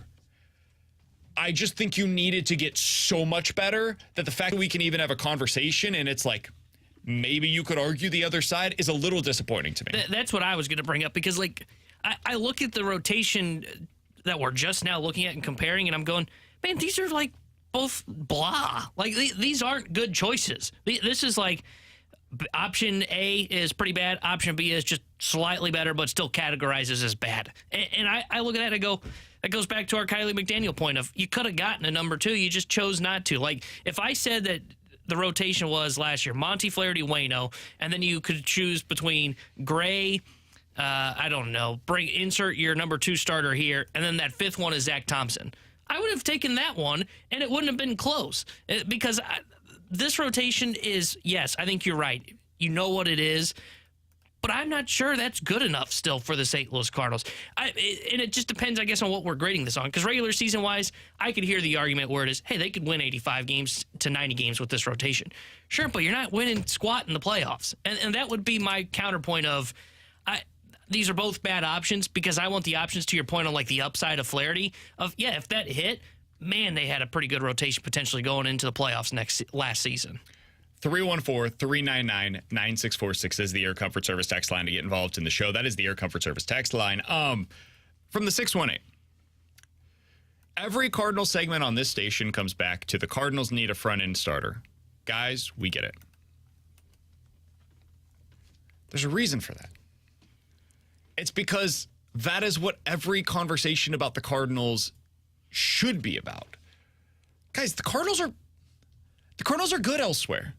If you want to like go into their bullpen and say, hey, how does this stack up against other bullpens around the league?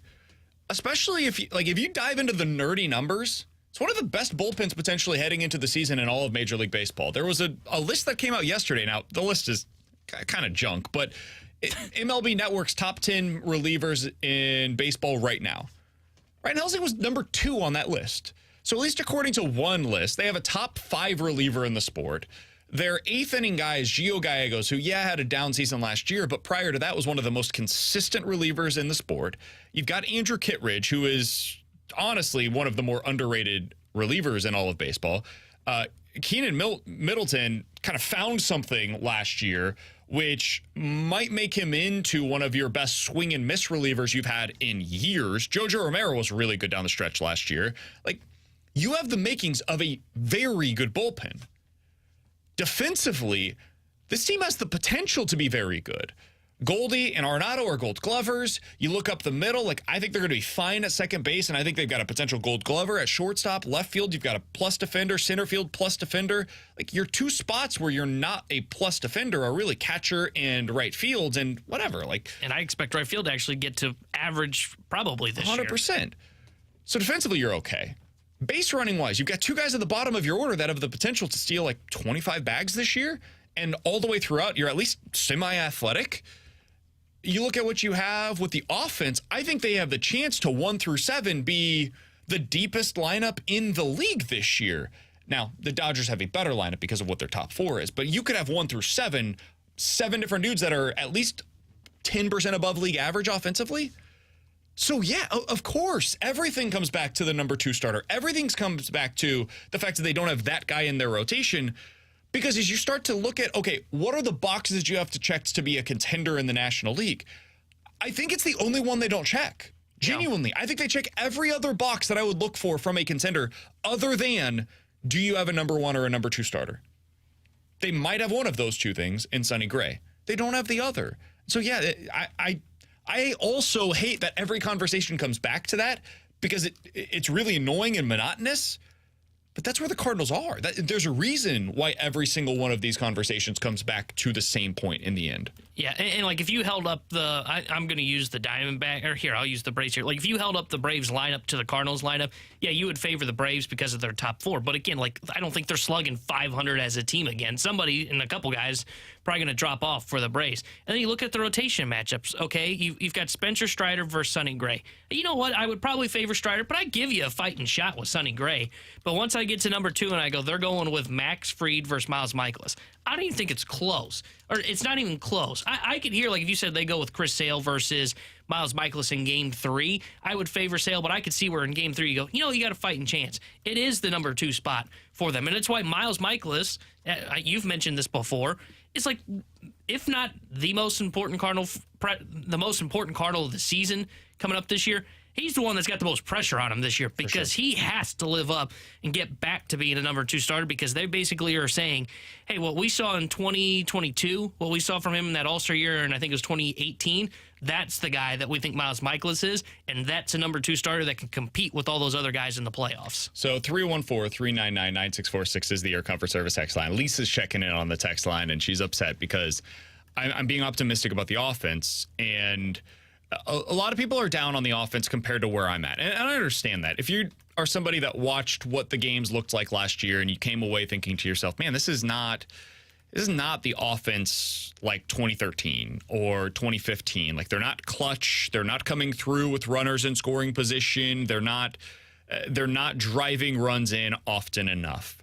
I get it. And if you look especially at the bases loaded situations, they were terrible, historically bad with the bases loaded. Man, if you just want to look at batting average with runners in scoring position from last year, and you go through July 31st, because that's when the team stopped playing. Brendan Donovan went on the IL for the rest of the year. They punted on the season after July 31st. They were 10th in Major League Baseball in batting average with runners in scoring position last year.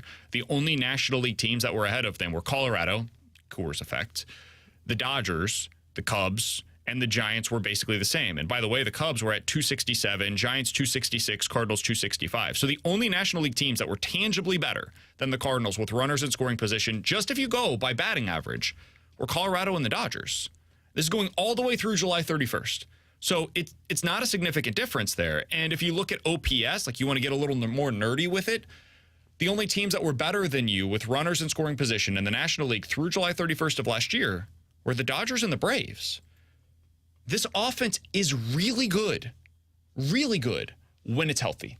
But as we talked about last week, there were only 7 games last year in which you had your top 7 players available for you in the lineup, in the starting lineup all season long. 7 games where you had your top 7 players in the lineup together. I am expecting a massive season from them offensively. I think they could be a top 5 offense in Major League Baseball, and I think they could have the deepest lineup in the sport. It all comes back to that number 2 starter. It all does. And I'm not trying to put too much on it, but I think it really is that simple. Coming up in about 10 minutes or so, we'll get to a game of One's Gotta Go. You give us 4 different options. We'll tell you which one's got to go. But next, college coaches are fleeing the sport. They're trying to get to the NFL as quickly as humanly possible. Why is this? Is it actually an issue for college? We'll talk about it next year on 101 ESPN.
They are St. Louis. It's BK and Ferrario, live from the Car Shield studio on 101 ESPN. So people are freaking out because college coaches are fleeing to the NFL. First, it was Jim Harbaugh who took the job with the LA Chargers. You've got the Nick Saban decision to retire this offseason, and that's the backdrop to all of this. And then over the past few days, suddenly we've seen Jeff Hafley, the previous Boston College coach, has gone to the NFL to be a coordinator. Chip Kelly sounds like he is interested in becoming an offensive coordinator in the NFL as well. Liam Cohen, previously the offensive coordinator with Kentucky, expected to take a job in the NFL. And T-Bone, this has people freaking out They're saying this is a sign that college has a serious issue, and these coaches want to get out of the game because of NIL, because of the transfer rules. It's the wild, wild west going on right now in the college level. Coaches are going to continue fleeing to the NFL. I think it's nonsense. Jim Harbaugh was in the NFL 7 years ago. He went to a Super Bowl. And there have been rumors, I think every single season that he's been at Michigan, that he's going to go back to the NFL. And over the last few seasons, there weren't just rumors, there were reports that he wanted to go back to the NFL. That doesn't mean that there's a institutional problem with college football. It means Jim Harbaugh wanted to go back to the NFL again, where he had a lot of success, but didn't get to the ultimate goal.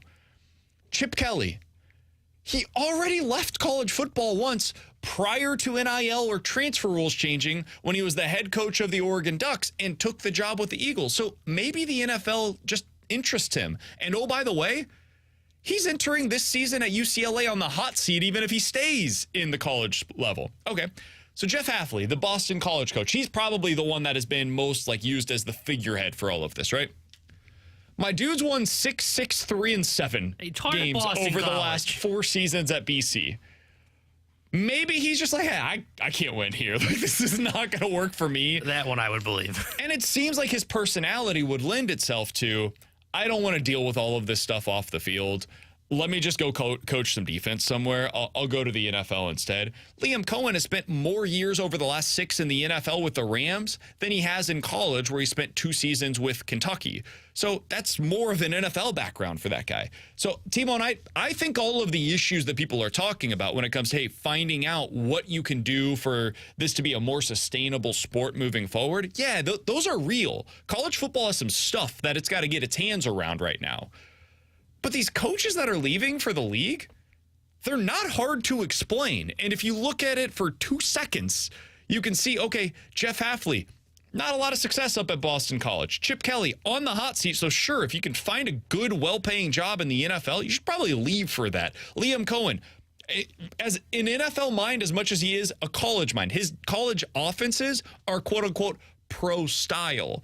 So I just think that we're spending way too much time talking about these coaches that are leaving in droves for the NFL when it's really just a few isolated instances. Yeah, the one that's interesting to me is the Chip Kelly one, because like the Boston College one, I think you hit that one right on the head, where it's like, man, I'm at Boston College. Am I really going to win here?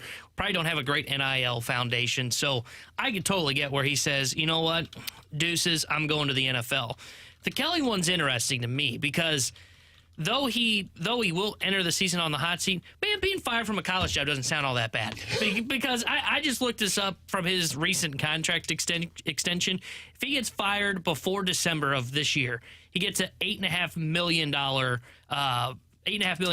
Or excuse me, 4.27 will be his buyout this year if he's fired. Now, where I think you might be right here is by December of 2025, it becomes a big old goose egg of 0. But that's why I find it interesting that I think he's using this more as leverage than anything of, I'll leave. Don't you test me. I'll go. And UCLA's going, oh, okay, go ahead. But he's the only one I find. He's the one I find interesting. I find it interesting. He wants to go because, he had, one great year at Philadelphia. I'll tell you that, I don't think of him as an NFL offensive mind. I think of him as a college-minded coach. I don't either, but we've seen this with prospects in the Cardinals system. The longer you wait, the less value you have. If he goes back to UCLA this year and has an underwhelming year offensively, guess what he's not going to be? A hot coordinator hire in the NFL. Right now, there are still teams that can convince themselves, hey, Chip Kelly, that'd be interesting. Let's try that. It worked for a brief period of time. Now, don't put him in charge of personnel. That was a disaster in Philadelphia. But if you just have him running an offense for you in the NFL, could it work? I don't know. I'd be curious about it as well if I'm an NFL team. I probably wouldn't go that route, but I get it. But if he goes back this year and they're not very good at UCLA, which is very possible, probably likely, as they're heading to the Big Ten, where defenses are better than what he went up against last year in the Pac-12 for the most part, I probably would want to do the same thing. So I think that people are just, as always, overreacting to a very, very small number of coaches that have decided to make the move. I do think that Nick Saban was probably driven in some way out of the sport because of the stuff that's taking place off of the field. But I think it's less about, like, I don't want to be a college coach anymore, and more about, hey, I'm getting older, and the job is more demanding than it ever has been before, and I don't know that I have the energy to be able to do that again. And so, yeah, are coaches going to retire earlier than they did previously? Probably. I could see some of that. Are coaches going to go to the NFL more often than they did 10, 15, 20 years ago? Yeah, but I think a lot of that is also because the two levels are more closely resembling one another than they did 20 years ago. Like when you had Steve Spurrier going to the Washington football team at the time, dude, college football was like a different sport than what the NFL was running on an offensive side of things. Now they're running the same things. You're seeing teams in the NFL level stealing plays from the college level like the week after they see it in college football. So I do find it to be an interesting discussion. And there are fair and valid points on the other side from what I'm saying here. But I don't think this is a situation where you have to worry like, oh, no, next year there's going to be like 20 coaches that leave the college ranks for the NFL. No, we're not seeing any of the best coaches really do this other than Jim Harbaugh, who was already an NFL coach. I think for this to become, to your point, like I think it is something to monitor. It would take a massive name to like leave. Like it would take, and I'm like I was gonna say like Dabo, but like he could be on the hot seat. I'm trying to think like who the coach would be that would say, you know what, I'm done with this. Like if the Oregon head coach said, I'm done with this. I'm tired of the recruiting. Yeah, I'm tired of the recruiting. I'm tired of all this. I'm going to the NFL to be an offensive coordinator. Like if that happened, whoa, that would pique my interest. Or if like Sark did it, or if Kirby Smart was like, you know what, screw Georgia, I'm going to the DC. NFL. I want to go be an NFL coordinator with the Atlanta Falcons. Like that. Okay, yeah, there's some alarm bells that would start to rise a little bit there, but it's just not happening, man. It's not. Yeah, no, and I think you're probably right about Chip Kelly, where he probably is saying, you know what, I got to try and maximize my value as an offensive coordinator in the NFL. And heck, he may want to go more to the NFL because we've talked about this before with assistant general managers in baseball or with GMs who aren't making the baseball decisions. I remember when the Mets had their president of baseball operations come up the first time around. And it was like, man, they're like reaching out to everybody. Nobody wants the job. Why? You don't have to deal with the media. You're not the head guy in charge. So if you're Chip Kelly, you're going to take a pay cut, but you don't have to dealing with the media, going out and recruiting players, dealing with the NIL, and trying to not just go out and recruit, but also keep guys on your roster and prevent them from going elsewhere. I could see where you convince yourself, man, this isn't worth $8 million. I'm going to take a pay cut, go to the NFL, and just call plays for the next couple of years. So many of the coaches we referenced are going to the NFL to be coordinators. The one guy that is going to the NFL to be a head coach is Jim Harbaugh. T-Bone, when you look at the coaches that were hired this offseason and you think to yourself, all right, which one of these guys is most likely to make the postseason in year one as a head coach in the NFL, who comes to mind for you? Who is the one that you would place your bet on as the most likely first-year head coach to make it to the playoffs? So for me, I think it's Jim Harbaugh is number one on this list because he's got the quarterback. He's got a really good offense around him. And I felt like that was the biggest holdback for the LA Chargers. They just didn't have a competent head coach. Now you bring in Jim Harbaugh, who has had success at the NFL level. So I would say he is definitely number one for me, and I don't really know who I would pick as like second. Maybe Raheem Morris because he brings stability. It's either Mike McDonald with the Seahawks or Raheem Morris with the Falcons. I think it's one of those two would be the only other option. Because like the Panthers are going to be terrible. Commanders are probably going to be bad. The Titans, Raiders, and Patriots are all in like the midst of either a retool/rebuild, and none of them have a quarterback that you're super excited about. I think it's got to be the Seahawks or the Falcons. The one team that had like the stud quarterback that was available this offseason was the Chargers. They got Jim Harbaugh, who's a good coach. I think he is the runaway favorite in this conversation of which team is most likely to make the playoffs. But if I was going to go with number two, for me, it would be Mike McDonald, actually, with the Seattle Seahawks. They've got a quarterback in place that I think is pretty good. Not great, but pretty good. And I trust Mike McDonald after watching his defense and the scheme that they were running this year in Baltimore.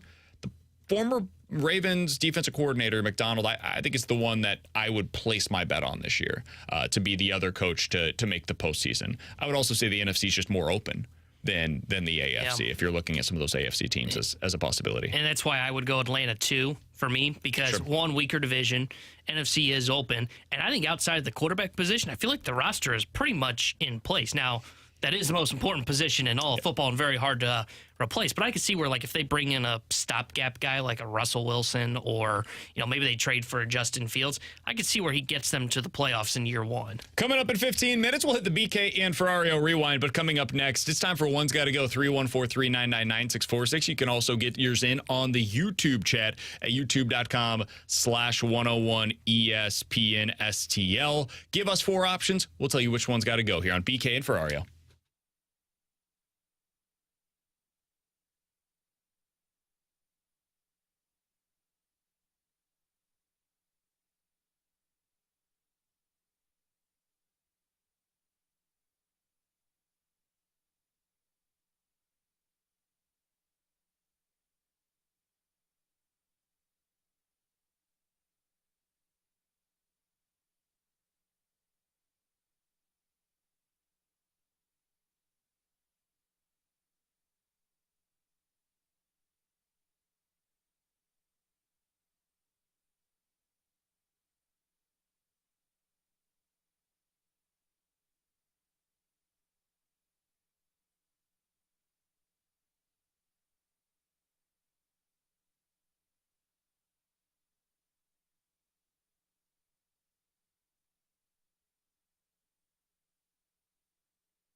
.101 ESPN Sports Center. I'm Jordan Deacon. This Sports Center update is driven by Johnny Londoff Chevrolet and Johnny Londoff Autoplex. The St. Louis Blues are enjoying their time off while Robert Thomas is in Toronto making his very first NHL All-Star appearance. He was drafted to Team McDavid last night, and you can watch him in action in the skills competition tonight on ESPN at 6 o'clock. And then this weekend in the NFL, we've got the Pro Bowl action for you. On Sunday, coverage starts at 4 o'clock right here on 101 ESPN. I'm Jordan Deacon. This Sports Center update was driven by Johnny Londoff. Find new roads and shop 24/7 at londoff.com and londoffautoplex.com. Are you kidding me?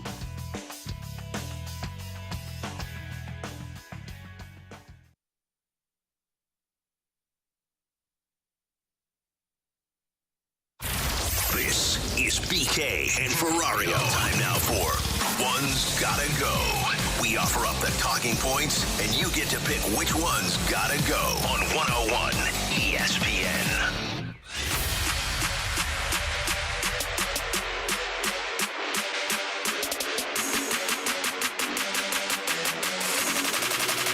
Count that big pen.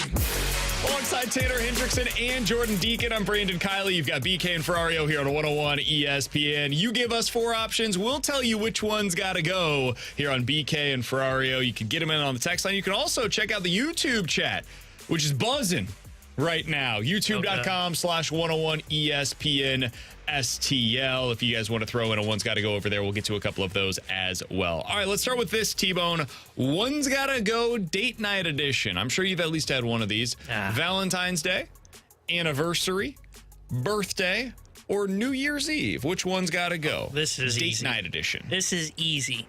It's Valentine's Day. It's a made-up holiday, so it's out.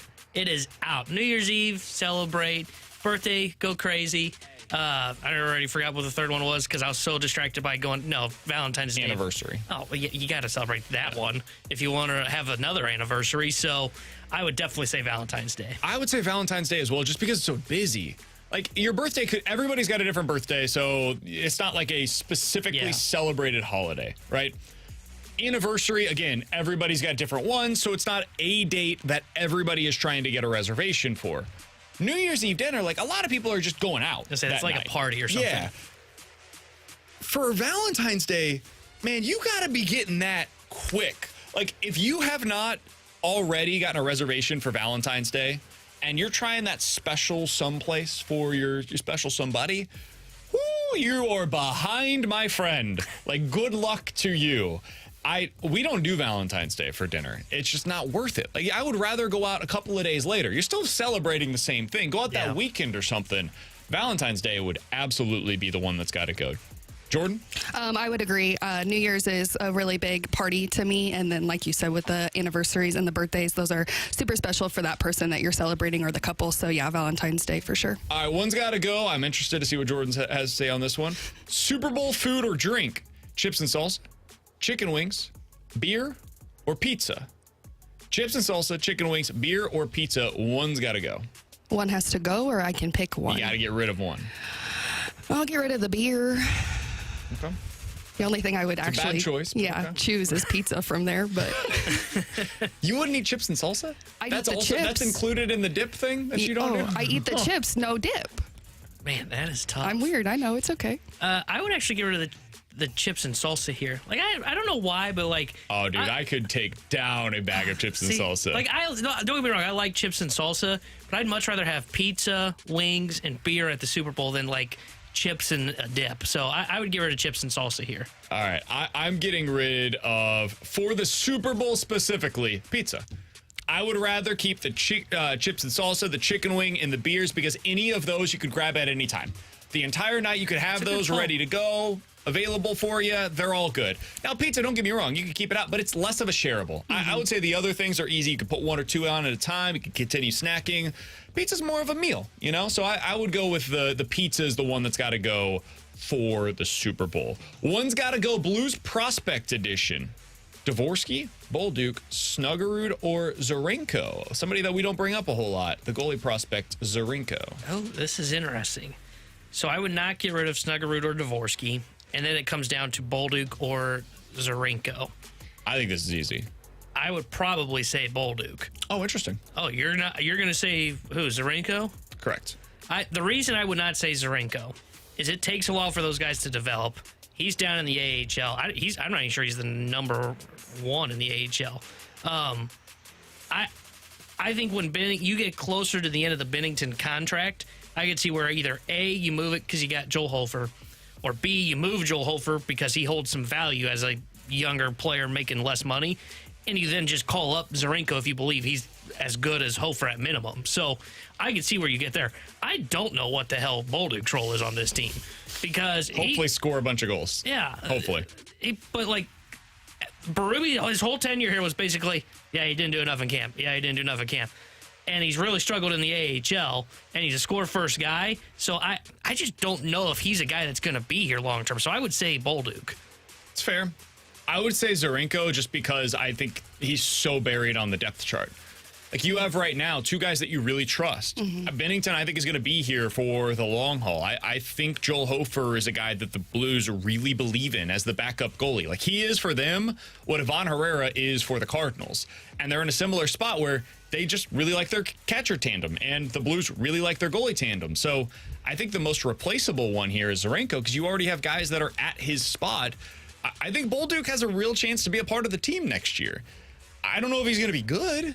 I don't know if you're going to like what he does when he's part of the team, but you might as well find out. So I would get rid of Zarenko for sure. I'm with you, BK. I was between those two that you both talked about, and I think just because, like you mentioned, the depth, that he is the most one to be the odd man out there. 314-399-9646 is the Air Comfort Service text line, and the YouTube chat is youtube.com/101ESPN One's got to go 101 ESPN edition. Oh, boy. Tim McKernan learns how to manage the clock. That'll never happen. Randy Carricker follows Brandon Kiley again. It's actually less likely. Alex Ferrario decides to take anger management. Or the text line behaves itself. I like a little fire from the text line. So well, that you stays. get it on a daily basis. So. Yeah, that stays. Ferrario taking anger management. Now, I like a little fire out of Ferrario. I like some of those rants from Ferrario every now and then. The grocery stuff's a bit odd. I don't really care if Randy follows BK back, so I'll go with McKernan learns how to manage time. Well, that ain't happening. I mean, none of these felt realistic, but I'll go with good old Tim McKernan learns how to manage time, so I can show up at 11 o'clock and be ready to go. If I'm getting rid of one of these, it's Randy follows me, because I really don't care. It's a fun bit. I enjoy it. It's good to perpetuate, but I do not care at all if he follows me. It just does. It doesn't hurt your feelings? No, it doesn't do a whole lot for me. If Randy doesn't want to see my tweets on his timeline, that's fine. We've all got different ideas. Am I allowed to follow that notion? Or? Yeah, please unfollow. In fact, all of you unfollow. I'll get off social media. I had to do a and I just don't have to worry about it anymore. That sounds great, man. Great.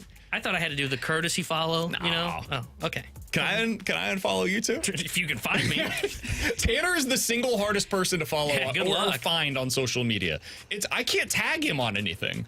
Like we'll have something going on the show. I'll try to tag him and Alex. Alex, super easy to find. You just put in Ferrario, pops up ready to go. Tanner is like incognito. It's the way he likes at all it. times. You type out I kid you not, my Twitter handle is at T-Bone101 ESPN. You type out my name and you search it. It will not pop up. I don't know what I did to good old X, but X does not like me. It does not want me to get followers. Tanner might as well not exist on I'm okay with on Twitter at this point. All right, 314-399-9646 is the Air Comfort Service text line to get involved in the show. Coming up next, we're going to hit the BK and Ferrario Rewind here on 101 ESPN. How about going on a whole bit going? It'd be great if little Timmy would get out on time. Boy, I can't believe the amount of texts we got. My birthday is on Valentine's Day. Yeah. Anniversary is on Valentine's Day. My wife's birthday is on Valentine's Day. Damn.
Back to more of it.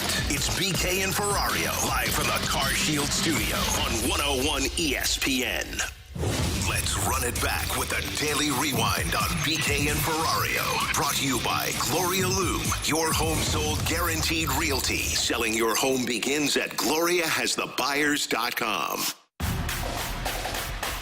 So the Cardinals actually accomplished the goals that they set out to do. Now, I'm not telling you that it was the best offseason in the world, but when you look back at what they wanted to do this offseason, they wanted to add 2 leverage relievers. They had Andrew Kittredge, who was on with the morning show earlier today. If you missed any of their conversation, be sure to check it out on the podcast page, 101ESPN.com, and the free 101 ESPN app is where you go to find it. It's all presented by Dobbs Tire and Auto Centers. That was the first move that they decided to make. And then they decided to make a move last night.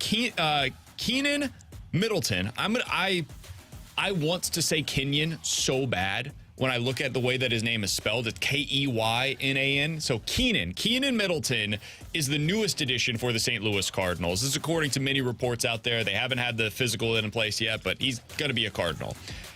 That's 2 leverage relievers that they were looking to get. They got the 3 starters that they were looking to acquire. Now, you might not love the names that they decided to get, but T-Bone, when we look back at the offseason now and we have a fuller picture of what they were able to accomplish, what grade would you give it? I would give them a B-. I don't think the offense is by any means very impressive when you look at it because, yeah, they got number 1 in Sonny Gray. But, he always, the more we think about it, you look at it, oh, hey, they got a number 1.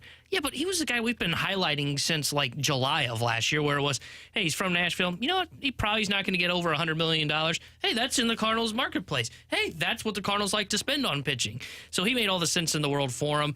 The rest of the rotation signings were just the bare minimum to improve, in my opinion. I think the bullpen is significantly better, and I'm actually excited about the bullpen and the way they kind of went about constructing it.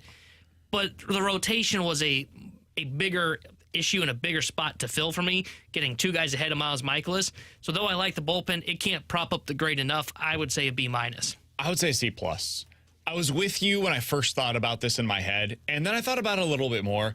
And if the texter was right, who texted in earlier today saying, you guys always seem to come back to the Cardinals' inability to get that front-end starting pitcher. And they're right. We do continue to refer back to that.